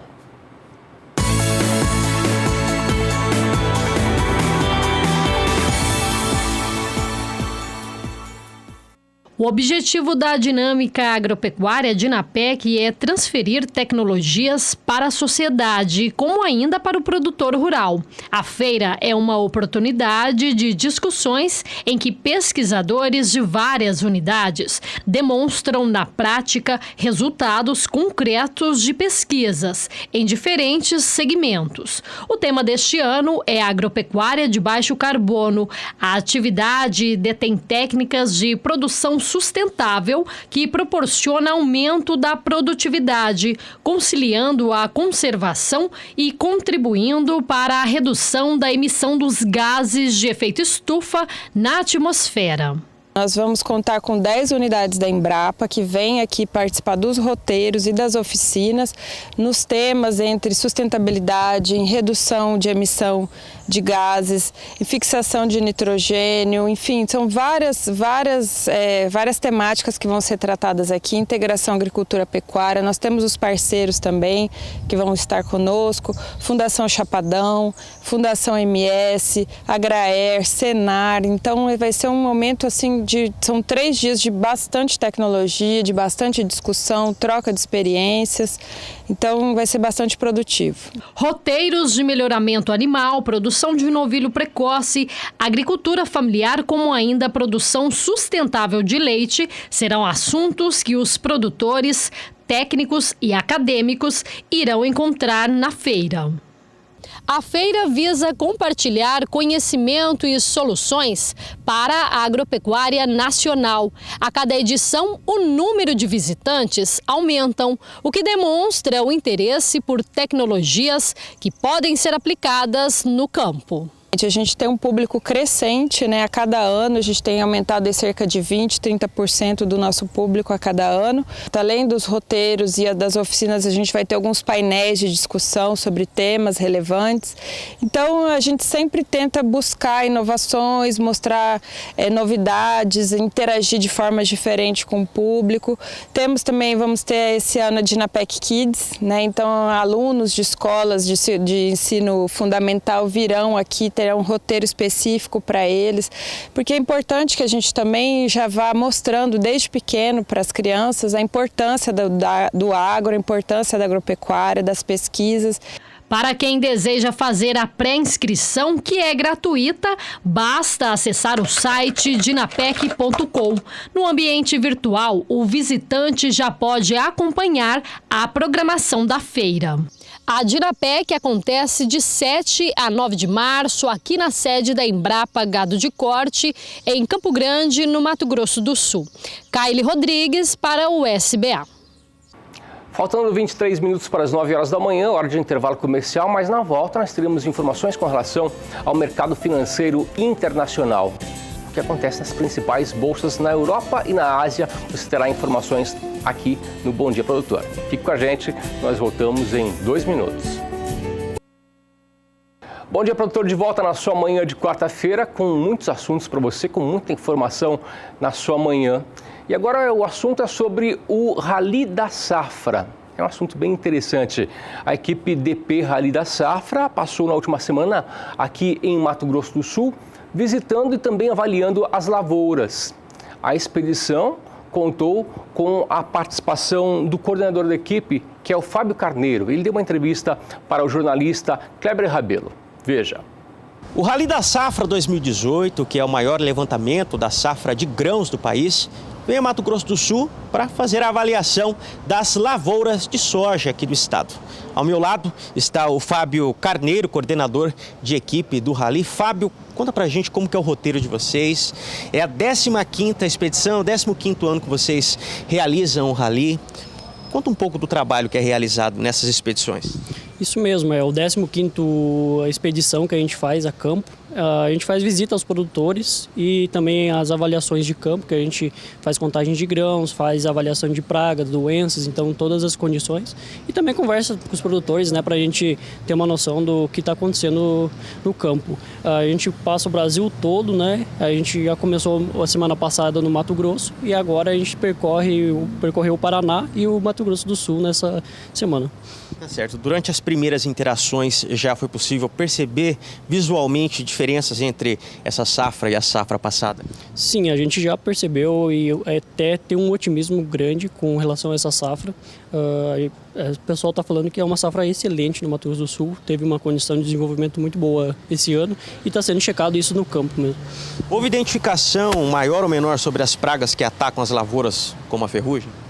Elas estão no campo, há preocupação, mas a gente está vendo que ela está conseguindo ser controlada, as aplicações estão sendo feitas preventivas, né? Tem alguns locais que estão, mas eu acredito que está num contexto geral entre pragas, com relação a ferrugem, Spodoptera e fosfomedideira, que são as principais, eu acredito que está sendo feito o controle efetivo.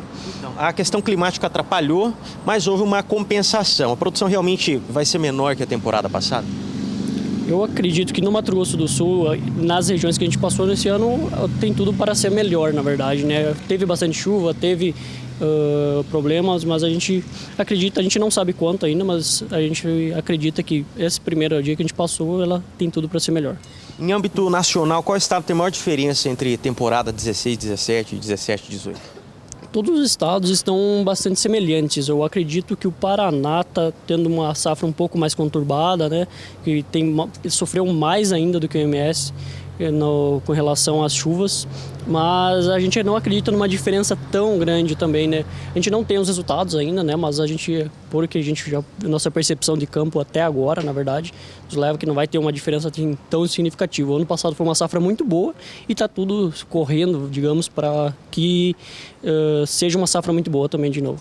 Falando sobre armazenamento, como está? Há espaço nos armazéns para a safra nova?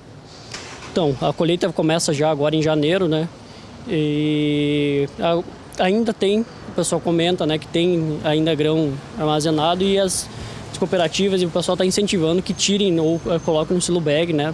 Mas acredito que com a entrada agora da safra, o problema de armazenagem sempre existe, na verdade, né, no Brasil, infelizmente. Mas eu acredito que vai ocorrer tudo bem esse ano de novo. Muito obrigado pelas informações. Conversei com o Fábio Carneiro, coordenador de equipe do Rally da Safra 2018, Kleber Rabelo, para o SBA. 8h44 pelo horário brasileiro de verão. Hora de sabermos como que está agora o mercado financeiro na Europa e na Ásia. Para isso, nós vamos até São Paulo com Walter Pulga, que está na B3 Brasil Bolsa Balcão, traz para a gente os destaques nacionais e também internacionais nesse início de manhã de quarta-feira. Ô Walter, muito bom dia para você. Quais são os destaques?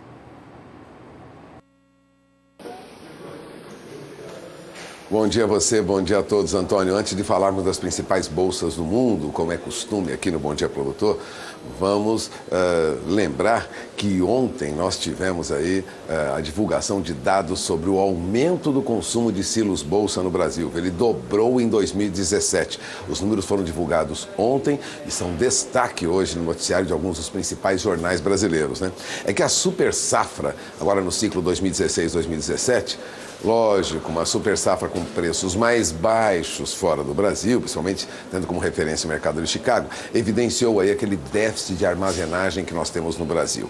Bom, e mais uma vez, soluções paliativas provisórias foram alvo dos produtores, como os chamados silos bag, né? Foram adotados para guardar pelo menos parte daqueles quase 212 milhões de toneladas de grãos que foram produzidos no ciclo passado, né? Reflexo desse cenário, esse mercado de silos bag, né? Silos bolsa, né? Armazéns que podem ser usados apenas uma única vez, praticamente dobrou, né? Chegando a uma capacidade para estocar 16 milhões de toneladas agora no ano passado. A solução não é exatamente nova, ganhou popularidade já em 2012 e 2013, quando a safra de soja e milho somou aí mais de 163 milhões de toneladas, 17% acima da safra anterior, e agora continua um crescimento nesse tipo de paliativo, vamos dizer assim, provisório de armazenagem, né? Em 2012 foram utilizadas 50 mil unidades, 50 mil de silos bolsa no Brasil. O Jornal Valor Econômico destaca isso. Em 2011 eram apenas 30 mil unidades. O crescimento médio de lá para cá tem sido entre 20% e 25% ao ano, segundo a Eletroplastic, que é uma das empresas que respondem aí por 25%, um quarto de todo o silos bag, silo bolsa, né? Chamado silo bolsa, né? Que é usado no Brasil. Bom, no ano passado, o recorde nessa produção da safra 2016-2017 levou esse número a 80 mil unidades. Então tivemos um crescimento acentuado na venda de silos bolsa, né, para socorrer aí a falta de armazenagem no Brasil. Cada silo, segundo um diretor da AgroLord, né, que é o Herman Elias Moura, tem capacidade para armazenar 200 toneladas de grãos. A Argentina também tem empresas muito conhecidas nessa área, né? É líder, a Ipesa, por exemplo, que é líder nesse mercado no Brasil, com 60% de participação, forneceu armazéns temporários para 10 milhões de toneladas de soja em 2017. Bom, o diretor da empresa, o Damian Baum, diretor da filial brasileira, disse que pouco mais que o dobro de 2016. Então nós temos aí evidência clara de falta de silos no país, que obriga aí o aumento de procura por esse socorro, que é o silos plástico, que é, na verdade, uma solução paliativa, né? O número de produtores que procuram preservar os grãos utilizando esse tipo de silo dobra rapidamente no país. Considerando aí que nós começamos com 30 mil lá atrás, 2011, 2012, já estamos com 80 mil unidades, cresce e cresce muito. Agora, os produtores, enquanto isso, já pressionam o governo federal por juros menores, viu? O assunto também é destaque hoje na edição desta manhã do Jornal Valor Econômico. O presidente Michel Temer confirmou ontem, num evento realizado em Rio Verde, em Goiás, a oferta de 12 bilhões e meio de reais para que os produtores possam adquirir antecipadamente insumos e serviços agropecuários, o chamado pré-custeio, né? Isso para a próxima safra de grãos, agora 2018. O montante é levemente superior ao ofertado no início do ano passado, para financiar esse chamado pré-custeio.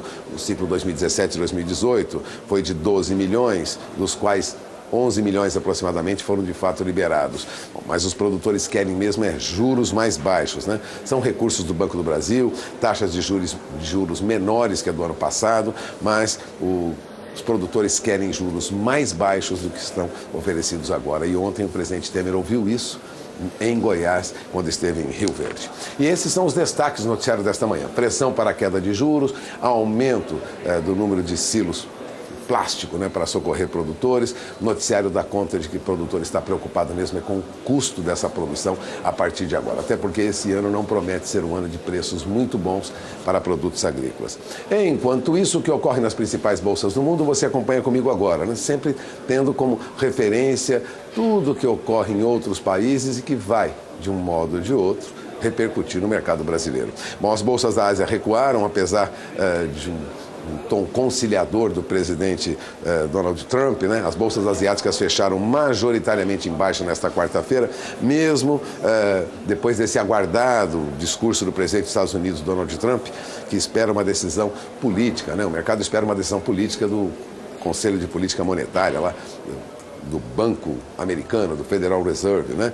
A política monetária vai ser anunciada já já e, diante disso, o mercado fica com algum receio. O tom de presidente Donald Trump, no seu primeiro discurso sobre o Estado da União, feito nesta madrugada, foi considerado conciliador, ou seja, ele começa a pisar no freio quando se lembra, né, do que ele prometeu durante a campanha, ou seja, está agora um pouco mais calmo o presidente Donald Trump, isso traz algum alento para o mercado. Mas veja o fechamento dos negócios na Ásia, não foi dos melhores não. A Bolsa de Tóquio recuou 0,83%, o Hong Kong subiu 0,86%, mas Xangai e Shenzhen recuaram. Veja que Shenzhen é uma bolsa de menor expressão, mas desabou, perdeu 1,66%. Seul tem um índice Kospi com uma leve queda de 0,05%, o mercado se acomoda em números mais baixos, né? Agora, o que acontece no mercado, considerando aí o que é o mercado americano, né, é que as bolsas da Europa, os futuros em Nova York avançam antes do Federal Reserve, que vai anunciar sua política monetária agora,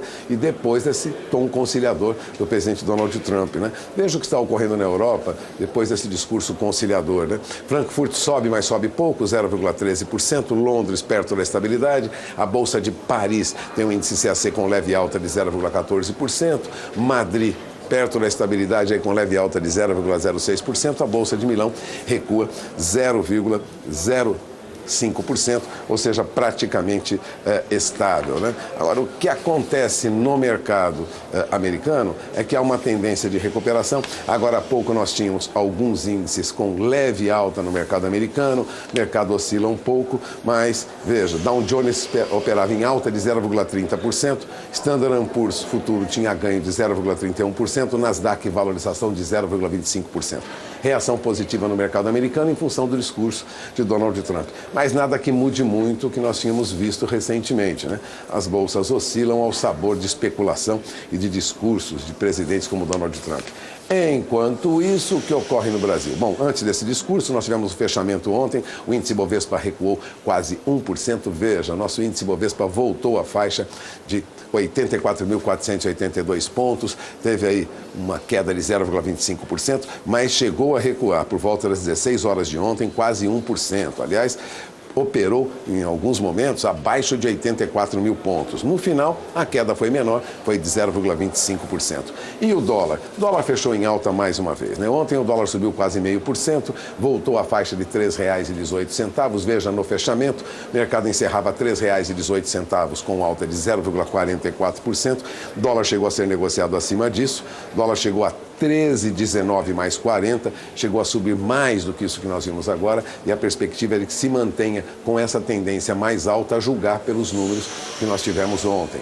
Vamos agora acompanhar a recuperação do dólar frente a outras moedas, não será diferente frente à moeda brasileira, provavelmente teremos hoje mais um movimento de alta para o dólar. É o que se espera no início desta manhã. Agora, é aguardar para conferir no final do dia. Eu encerro por aqui essa minha primeira participação, mas daqui a pouco eu volto. Nós vamos falar sobre as compras que crescem ano a ano de fertilizantes no Brasil. Você saberá detalhes sobre isso já já. Antônio? Obrigado, Walter, pelas informações. Walter Puga, direto da B3 Brasil, Bolsa Balcão. E agora o assunto é sobre custeio. O Banco do Brasil anuncia 12 bilhões e meio de custeio para a safra antecipada 2018-2019. Detalhes você tem agora junto com o Giro do Agronegócio.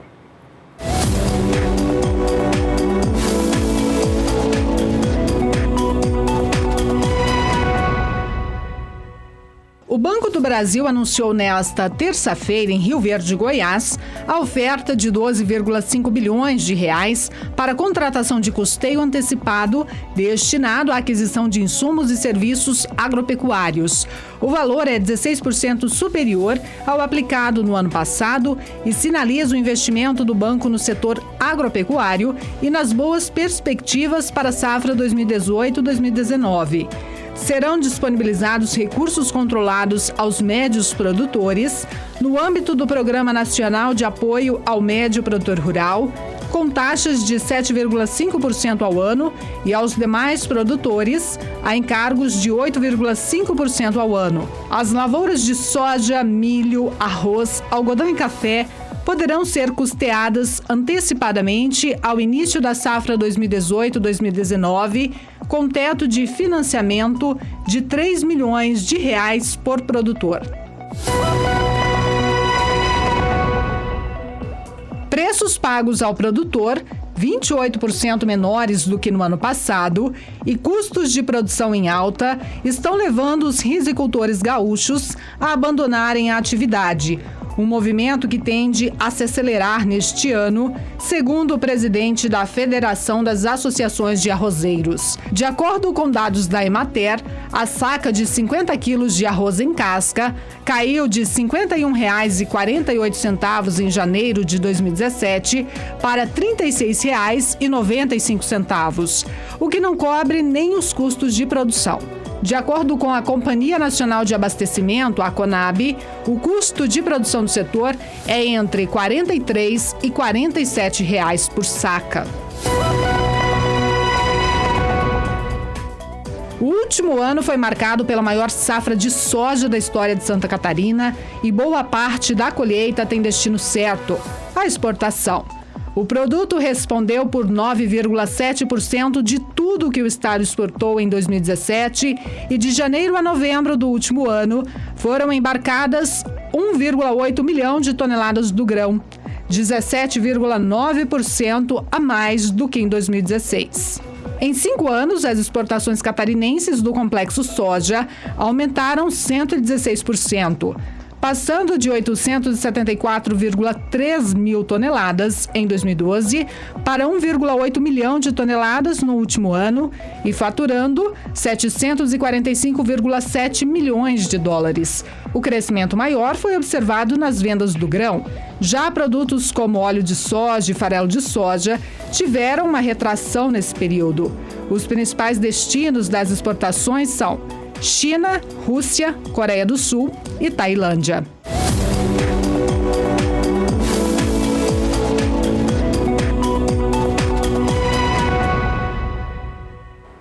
Falando ainda sobre produção agrícola, você vai conhecer agora uma propriedade que fica em Terenos, aqui em Mato Grosso do Sul, que decidiu investir na produção de abobrinha. Confira a reportagem de Miriam Valadares.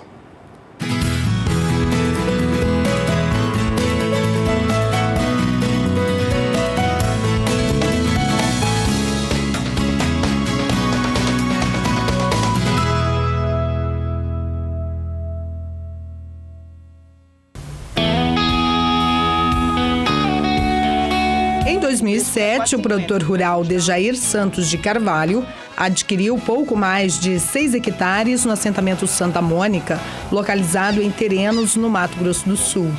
De lá para cá, ele se dedica à atividade leiteira, que hoje não é mais o carro-chefe da propriedade. Há 9 meses, a produção de abobrinha ganhou espaço na Vida Nova como alternativa para aumentar a renda. Com o apoio do Senar, 1 hectare é destinado ao cultivo das variedades Paulista e Menina Brasileira. Comecei com a assistência do Senar, só que a gente não tinha ainda financeiramente uma estrutura que a gente tem hoje, né? Eu molhava ela manualmente, eu adubava manualmente. Hoje não, hoje eu molho na irrigação e faço a FET irrigação, que é a adubação por gravidade. A água vem por gravidade. Na minha produção aqui, se eu fosse fazer uma média, antes do Senar era de 1.500, 1.000 quilos por mês. Hoje é 5.000 quilos a 6. Então a parceria com o Senar foi conta firme mesmo. Dejair é um dos casos de sucesso do programa Hortifruti Legal, que começou em 2014 no Mato Grosso do Sul. Atualmente são 370 propriedades atendidas. Nós tivemos, desde 2014 até agora, mais 700 propriedades sendo atendidas. Atualmente, no ano de 2017, são 370 propriedades. De janeiro a outubro, por exemplo, essas 370 propriedades já geraram um volume de vendas de negócio de mais de 3,9 milhões de reais. Eram famílias que muitas vezes não tinham renda ou tinham uma renda para subsistência e gerou-se esse volume de negócio, oportunidade aí de crescimento dessas famílias. Uma vez por mês, o agricultor recebe a visita do técnico do Senar, que oferece o suporte necessário desde o plantio até a colheita da hortaliça, sem deixar de lado orientações quanto ao mercado. A gente costuma falar que 95% do sucesso é por conta do produtor rural, né? A metodologia do Senar é uma visita por mês durante 4 horas, né? Então, quer dizer, a grande parte do tempo o técnico não está presente na propriedade. E quem toca a propriedade é o produtor. Então, se ele faz o trabalho bem feito, o resultado aparece. A abobrinha é uma hortaliça bastante apreciada pelos consumidores brasileiros por apresentar alto valor nutricional, ser um alimento de baixa caloria e ainda pode ser usada em diferentes receitas. Em 2017, o preço da hortaliça variou de R$ 1,20 a R$ 4,50. Satisfeito com a rentabilidade e em fornecer um alimento de qualidade aos consumidores, o agricultor já avalia a possibilidade de investir em mais uma cultura. Ela vai para os principais mercados de Campo Grande e para o Ceasa. A abobrinha eu pretendo manter esse mesmo padrão que eu estou hoje, mas sim outro cultivo, que nem eu penso um pimentão, uma fruta talvez. Estou pensando para o ano que vem melhor, aumentar o plantio, mas com outra variedade, né? Com duração de até 2 anos, a assistência técnica e gerencial presta orientações ao agricultor de olho no tripé: qualidade, produtividade e constância no fornecimento dos alimentos. O mercado consumidor quer produtos de qualidade, com constância na entrega e com preços acessíveis. E precisamos organizar esses produtores em grupos para que possa atender essa demanda do mercado consumidor. Se nós pensarmos que Mato Grosso do Sul importa grande parte do que consome em frutas, em olerícolas, existe um mercado muito promissor para esses produtores. Se nós tivermos aí uma relação média, 70% do que nós consumimos nesses produtos advém de outros estados. Os principais fornecedores são o estado do Paraná, o estado de São Paulo, temos o estado de Minas Gerais também, entregando alguns produtos aqui em Mato Grosso do Sul. Então existe um potencial muito grande. Mato Grosso do Sul tem condições de solo, de clima e uma quantidade grande de produtores que possam atender essa demanda.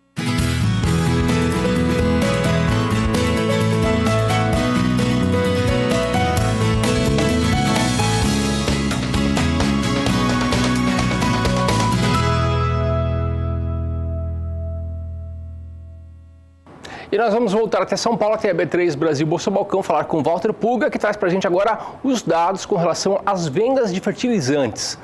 Ô Walter, as vendas aumentaram? Foi isso?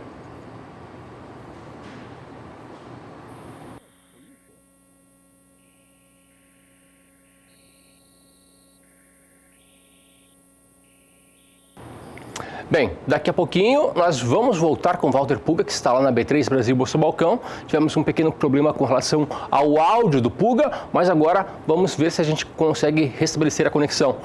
Puga?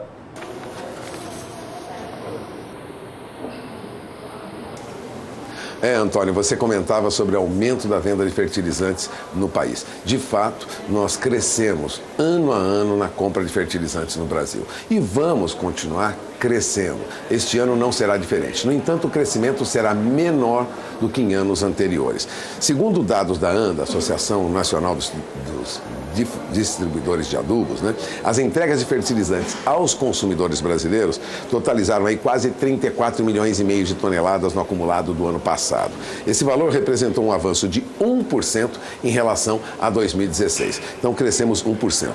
E é o maior volume de fertilizantes destinado aos produtores em toda a série histórica que é apurada. É o que explicava o analista de mercado da FC Stone, o Fábio Rezende. Agora, o que acontece com o mercado de insumos como um todo e de fertilizantes, você vai ter detalhes agora. Eu conversei com Marcelo Melo, ele é consultor da FC Stone, e ele vai explicar a perspectiva para fertilizantes. E de olho, produtor, porque a informação do Marcelo é importante. Ele diz que os preços dos fertilizantes devem ceder mais adiante. Acompanhe.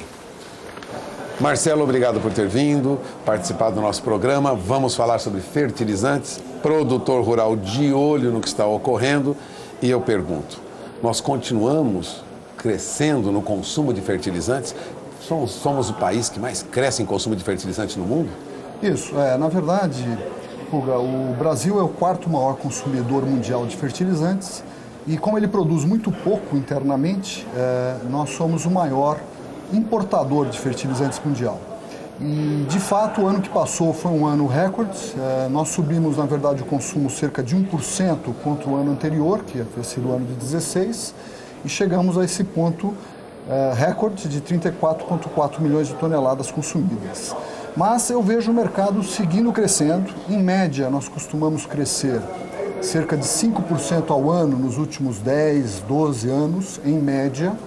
E, na verdade, de 15 para 16, nós crescemos 11%. E agora crescemos mais 1%. Então, nesses últimos 2 anos, de maneira geral, nós crescemos um pouquinho mais do que a nossa média histórica, não é? Agora, a perspectiva é que continuemos crescendo por quê? Porque aumentamos a área plantada, porque estamos produzindo mais. Por que esse aumento no consumo de fertilizante? Então, no passado, porque o Brasil crescia muito a área plantada. Atualmente, nem tanto, cresce ainda um pouco a área plantada, mas de qualquer maneira, mesmo mundialmente, há uma tendência de um investimento cada vez maior em produtividade para que na mesma área você consiga ter um volume de produção de safra maior ainda, não é? Então, essa é uma tendência generalizada e o Brasil segue isso, né? Agora, vamos falar do que interessa muito ao produtor rural, que é o preço. Certo. Como você lembrou agora há pouco, 75% do fertilizante consumido aqui é importado. Ficamos à mercê, né, do mercado internacional. O produtor no Brasil paga caro pelo fertilizante? Não, o produtor no Brasil paga preços muito semelhantes ao preço internacional. Ele não paga mais caro. Evidentemente, nós temos nossos problemas específicos, por exemplo, de logística nos portos, de logística interna, pelo frete de escoamento desse fertilizante posteriormente. Muitas vezes no porto você tem o demurrage, que é o custo de logística no porto, quando o navio fica parado, que chega a encarecer, às vezes de modo significativo, fertilizantes. Mas não sendo isso, o preço em si, o preço custo e frete Brasil, ele é uma referência mundial, tão competitiva quanto em outros mercados. Em determinados momentos, quando é momento de alta demanda no Brasil, evidentemente os produtores internacionais sabem disso, sobem um pouco o valor. Em outros momentos, onde o Brasil não está consumindo com mais força, nós conseguimos comprar até um pouco mais barato. Então, isso é normal. Então, nós não pagamos mais caro por isso. Temos os nossos problemas de logística, né? O câmbio influencia muito no custo para o produtor, não? Influencia, porque se 75% é importado, evidentemente o câmbio é uma variável essencial. Assim, comprar em dólar, nessa situação, 3,15, 3,20, 3,50, como tivermos. Lógico. Mas veja, Puga, também aqui não é um problema tão sério, porque a produção agrícola vale dólar também, né? Então, o produtor produz grãos, é dólar. Produz açúcar, é dólar. O que ele produzir são commodities que valem dólar, porque elas podem ser facilmente exportadas. Então, o preço brasileiro tem que estar acompanhando também, não é? Então, não é tão fora assim como, a princípio, alguns alardeiam no mercado. Na verdade, para o produtor, como o custo de fertilizantes e talvez de outros insumos importados chegue perto de uns 45%, 50% do total do custo dele, vamos dizer, quando sobe o dólar é melhor para ele, porque o preço do produto dele, o produto final, sobe 100% em dólar, mas os custos dele não sobem 100% em dólar, talvez metade, talvez 60% do custo seja dólar, o resto é real. Então, na verdade, não é uma grande preocupação, como muitos alardearam. O custo de fertilizante é o mercado internacional. Sim, sem dúvida. Agora, você comentava pouco antes dessa entrevista que a perspectiva agora é de que os preços para o produtor tenham uma baixa. Por quê? O ano passado estava muito caro? Então, nós viemos com preços bem baixos a partir de março, abril de 2017. E fomos assim até setembro. Agosto, setembro. A partir de agosto, setembro, dois dos componentes do fertilizante é o NPK, nitrogênio, fósforo e potássio. Então, basicamente, o nitrogênio e o fósforo subiram muito fortemente. O nitrogênio a partir de final de julho, começo de agosto, e o fósforo a partir de setembro, por N circunstâncias mundiais. E eles estão agora praticamente no topo deste ciclo de preço e acabando, agora nós estamos começando o ciclo de compras para o plantio no hemisfério norte, né? Na China já há um consumo muito grande, já vem muito forte, puxando preços e puxando o mercado. mas agora começa os Estados Unidos a se preparar para o seu plantio, é muito importante. Os Estados Unidos é um player muito grande. E passado esta situação, passado o plantio, o forte da demanda para o plantio nos Estados Unidos, eu acredito que isso é até março, abril, passa, vamos dizer, o produto já vai ter que estar pronto para todo mundo estar consumindo. Então, passado isto, a minha expectativa é ver preços caindo com uma certa força, tanto nos nitrogenados quanto nos fosfatados. O terceiro elemento é o potássio. Esse subiu menos, mas tem subido constantemente um pouquinho, todo mês ele sobe um pouquinho e ele vai continuar subindo mais um pouquinho. Né? Em compensação, os outros produtos devem ceder de modo que para a produção de fertilizante o preço médio deve ceder um pouco. Eu acredito, por exemplo, em cima desta avaliação, eu não recomendaria uma antecipação de compras para a safra verão. Não é? O pessoal de grãos gosta muito de quando chega em fevereiro, março, fazer antecipação da compra deles. Por quê? Porque ficou pronto a safra deles agora, não é? E então eles estão começando a plantar a safrinha e daí eles vão e já aproveitam e compram o que eles vão precisar ali em agosto, setembro, outubro, né? Não é um momento adequado esse ano, porque os preços estão muito altos. Então é melhor esperar pelo menos até abril, maio, nós vamos ver os preços caindo com muita força, eu acredito. Agora vamos falar um pouco sobre a perspectiva lá na frente. O Brasil tende, no futuro, a produzir mais fertilizantes do que produz hoje? Ou vamos continuar nessa dependência do mercado externo? O produtor que planeja aí os próximos 5, 10, 15 anos, verá a produção de fertilizante crescer no Brasil ou nós não temos alternativa? Olha, eu acredito que nós vamos crescer um pouco a nossa produção, mas, de certo modo, isso não é um problema, né? Porque é uma commodity. Então, mesmo que o Brasil produz ferro, mas o preço do ferro aqui nem por isso é mais barato do que lá fora, porque a Vale não vai vender ferro no Brasil se ela tem um preço melhor lá fora. Então, se você produzir fertilizante internamente, como ele é uma commodity, você vai estar também circulando contra o preço internacional da mesma maneira, né? Então, eu não vejo isso como problema. E apesar disso, eu acredito que o Brasil vai crescer um pouco a produção. Contudo, o consumo é capaz de crescer mais ainda. Ou seja, vamos continuar nessa dependência de importação de fertilizantes. Sim. Eu acredito que sim. É uma situação que não tende a mudar, pelo menos no curto e médio prazo. Não vejo isso. Bom, você acaba de ouvir Marcelo Mello, ele é consultor da FC Stone.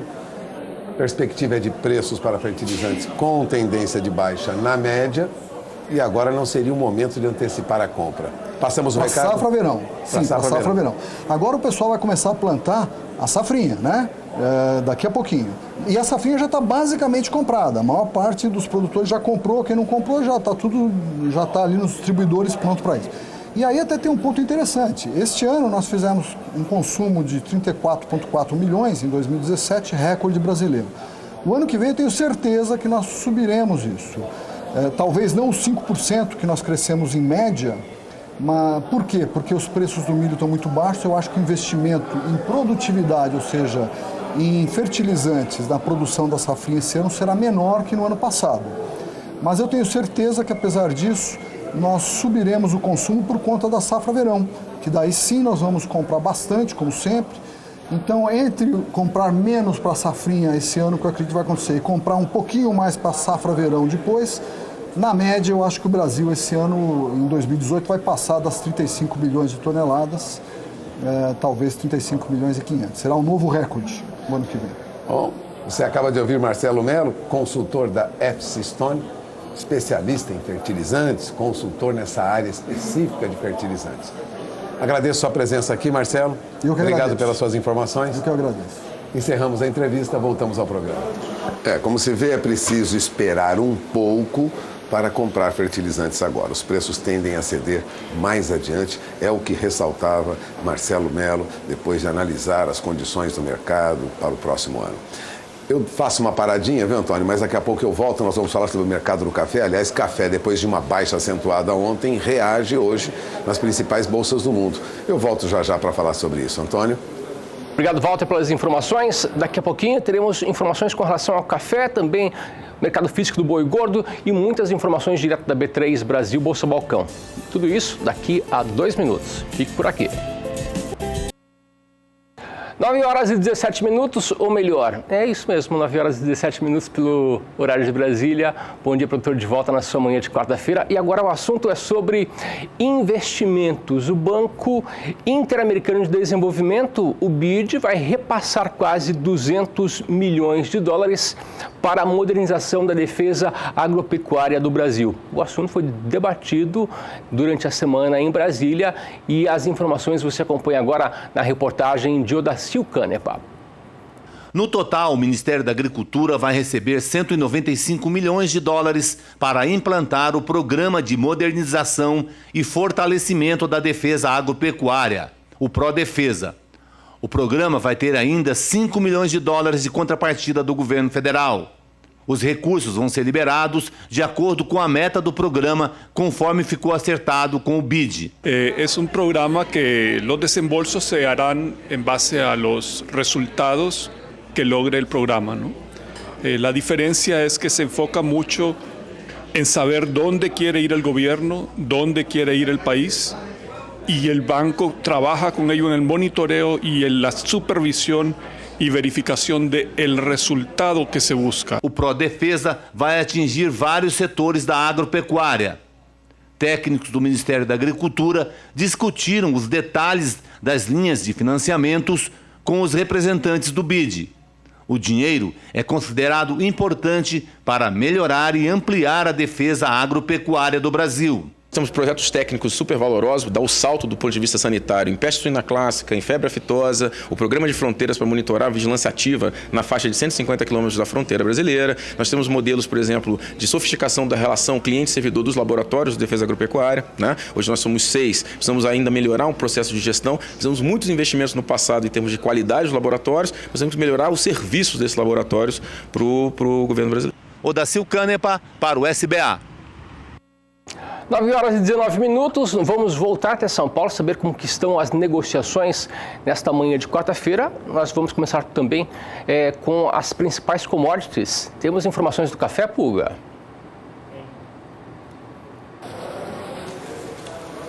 Temos sim, Antônio. O café reagia agora há pouco em alta na Bolsa de Londres, na Bolsa de Nova York. Mas vamos lembrar que essa reação, ela ocorre, na verdade, com uma recuperação dos preços que desabaram ontem nas principais bolsas que comercializam café no mundo, né?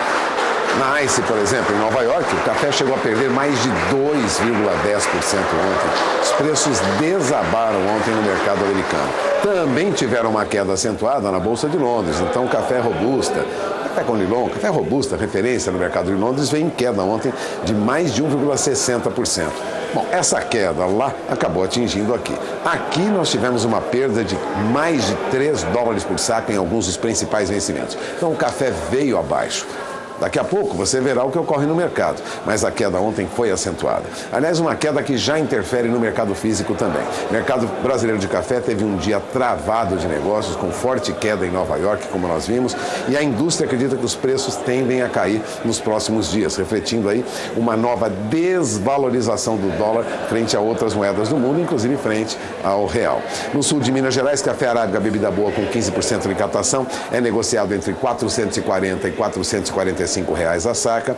O mesmo tipo de café, bebida boa, com 15% de captação, falo de café arábica, no Cerrado, entre R$ 445 e R$ 450 a saca. De modo que o que nós temos no mercado é tendência de queda mesmo. Café Arábica Rio tipo 7, lá da Zona da Mata de Minas Gerais, teve preço entre R$ 400 e R$ 405 a saca, também sem grandes alterações, com leve tendência de queda. Vamos lembrar que, em média, era negociado anteontem na faixa de R$ 410 a saca. Já há apuração de dados apontando aí entre R$ 400 e R$ 405 a saca. O mercado reage nesta manhã, você verá já já, mas nada que mude muito esse quadro negativo que nós temos visto para o café, não. Aliás, ontem o CPEA já constatava que café arábica, tipo 6 duro para melhor, operava em queda de novo. Veja, na média dos negócios do interior de São Paulo, café arábica recuava para R$ 442,06 a saca em média, uma baixa entre os dias 29 e 30 de 0,41%. Neste mês de janeiro, café deve encerrar com queda de mais de 1% na média apurada pelo CPEA. Agora, café Robusta, e aí a base de pesquisa do CPEA é o Espírito Santo, também cedeu ontem bastante, viu? Recuou para a faixa de R$ 315 a saca, você confere comigo na tela do seu televisor, veja a curva de baixa, depois de R$ 316, acabou caindo para a faixa de R$ 315 a saca, R$ 315,46 a saca, uma baixa de 0,41% também, queda de quase 11,5% para café Robusta neste mês de janeiro, considerando aí o levantamento feito pelo CPEA. Então, o café Robusta recua e recua muito na média de preços praticado no Espírito Santo. Agora, o que acontece neste momento? Agora há pouco o mercado reagia. Vamos às principais bolsas do mundo? Você tem na tela do seu televisor agora a Bolsa de Nova York, café arábica, é negociado na Bolsa de Nova York em alta, mas é uma alta muito tímida, né? Uma alta pequena, uma leve recuperação depois da baixa de ontem. A alta é de 35 pontos, no mínimo uma alta de 0,28%. Sobe 20 pontos em alguns vencimentos, mas café arábica recupera parte das perdas de ontem. Café para março a $1,22 por libra-peso, sobe agora 35 pontos. Café negociado para maio tem últimos negócios a $1,25, tem alta de 35 pontos também. Café para julho a $1,27, também tem alta agora. Contrato que sobe menos é o contrato de setembro, que recupera aí 20 pontos agora a $1,29 por libra-peso. Agora repare que não há nos vencimentos mais curtos, nenhum contrato negociado mais na faixa de $1,30. A perspectiva é de cotação com tendência de baixa para o café, na medida em que o dólar avança frente a outras moedas, isso pressiona os preços em dólar do café no mercado internacional.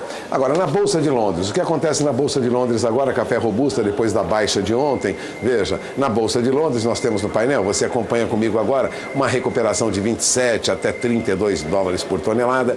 Café Robusta na Bolsa de Londres para março a $1.760 a tonelada, que sobe aí 1,85%. O contrato de maio a $1.746 a tonelada, sobe 1,68%.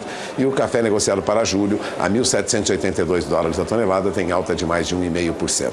Recuperação para o café em Londres, recuperação. Aliás, uma forte recuperação depois da baixa de ontem. Mas nada também que traga de novo a faixa de $1.800 a tonelada que nós víamos há alguns meses. Café ainda sob pressão.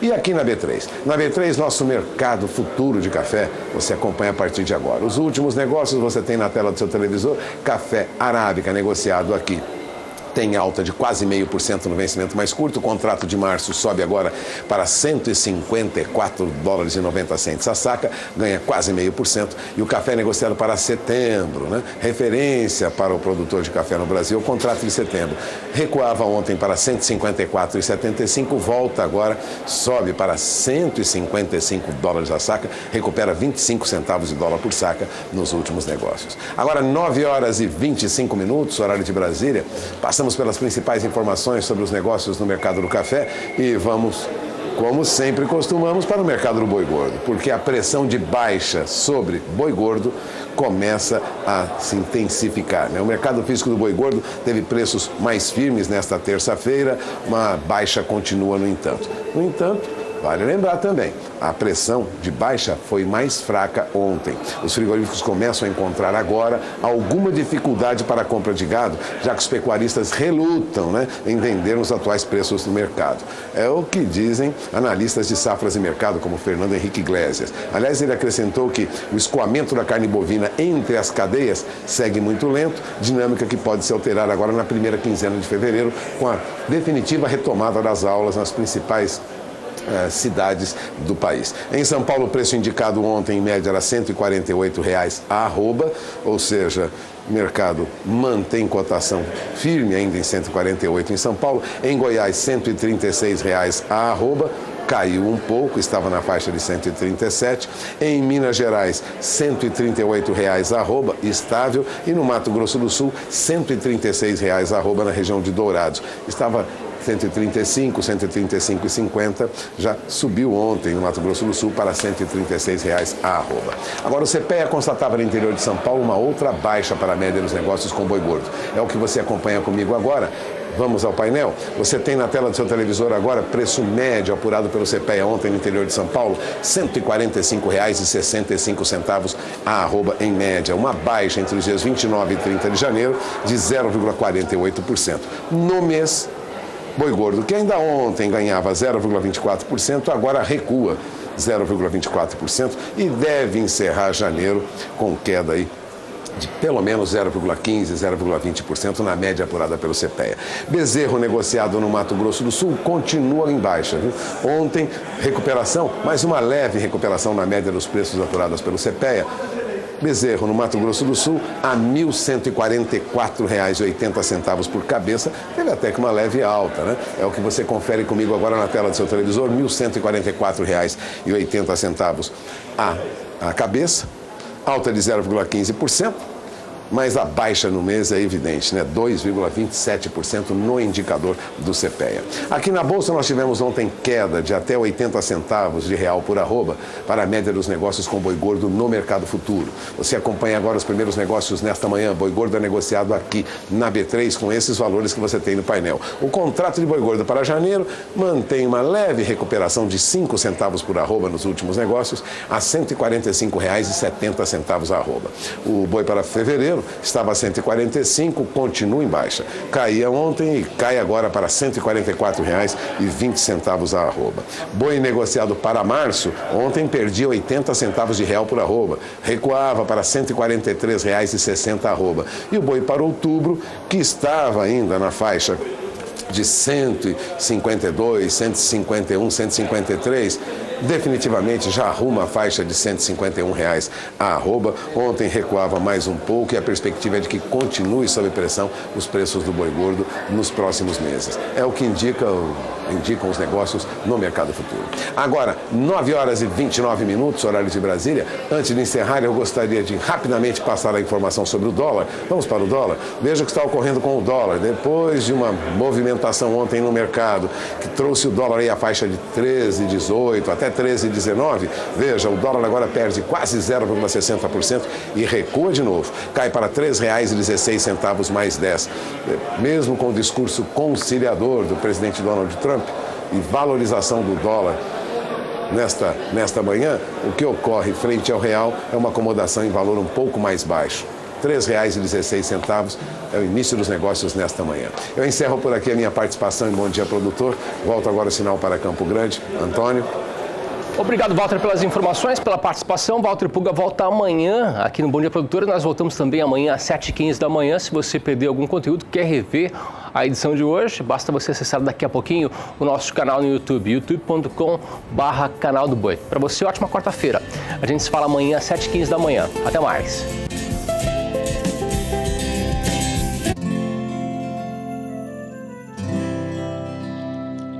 Acorda que o galo já cantou e o sol já vem fazer brotar mais um novo dia. Lenha no fogão, café pra esquentar e a bicharada no quintal. Horta pra molhar, tira leite no curral, arreia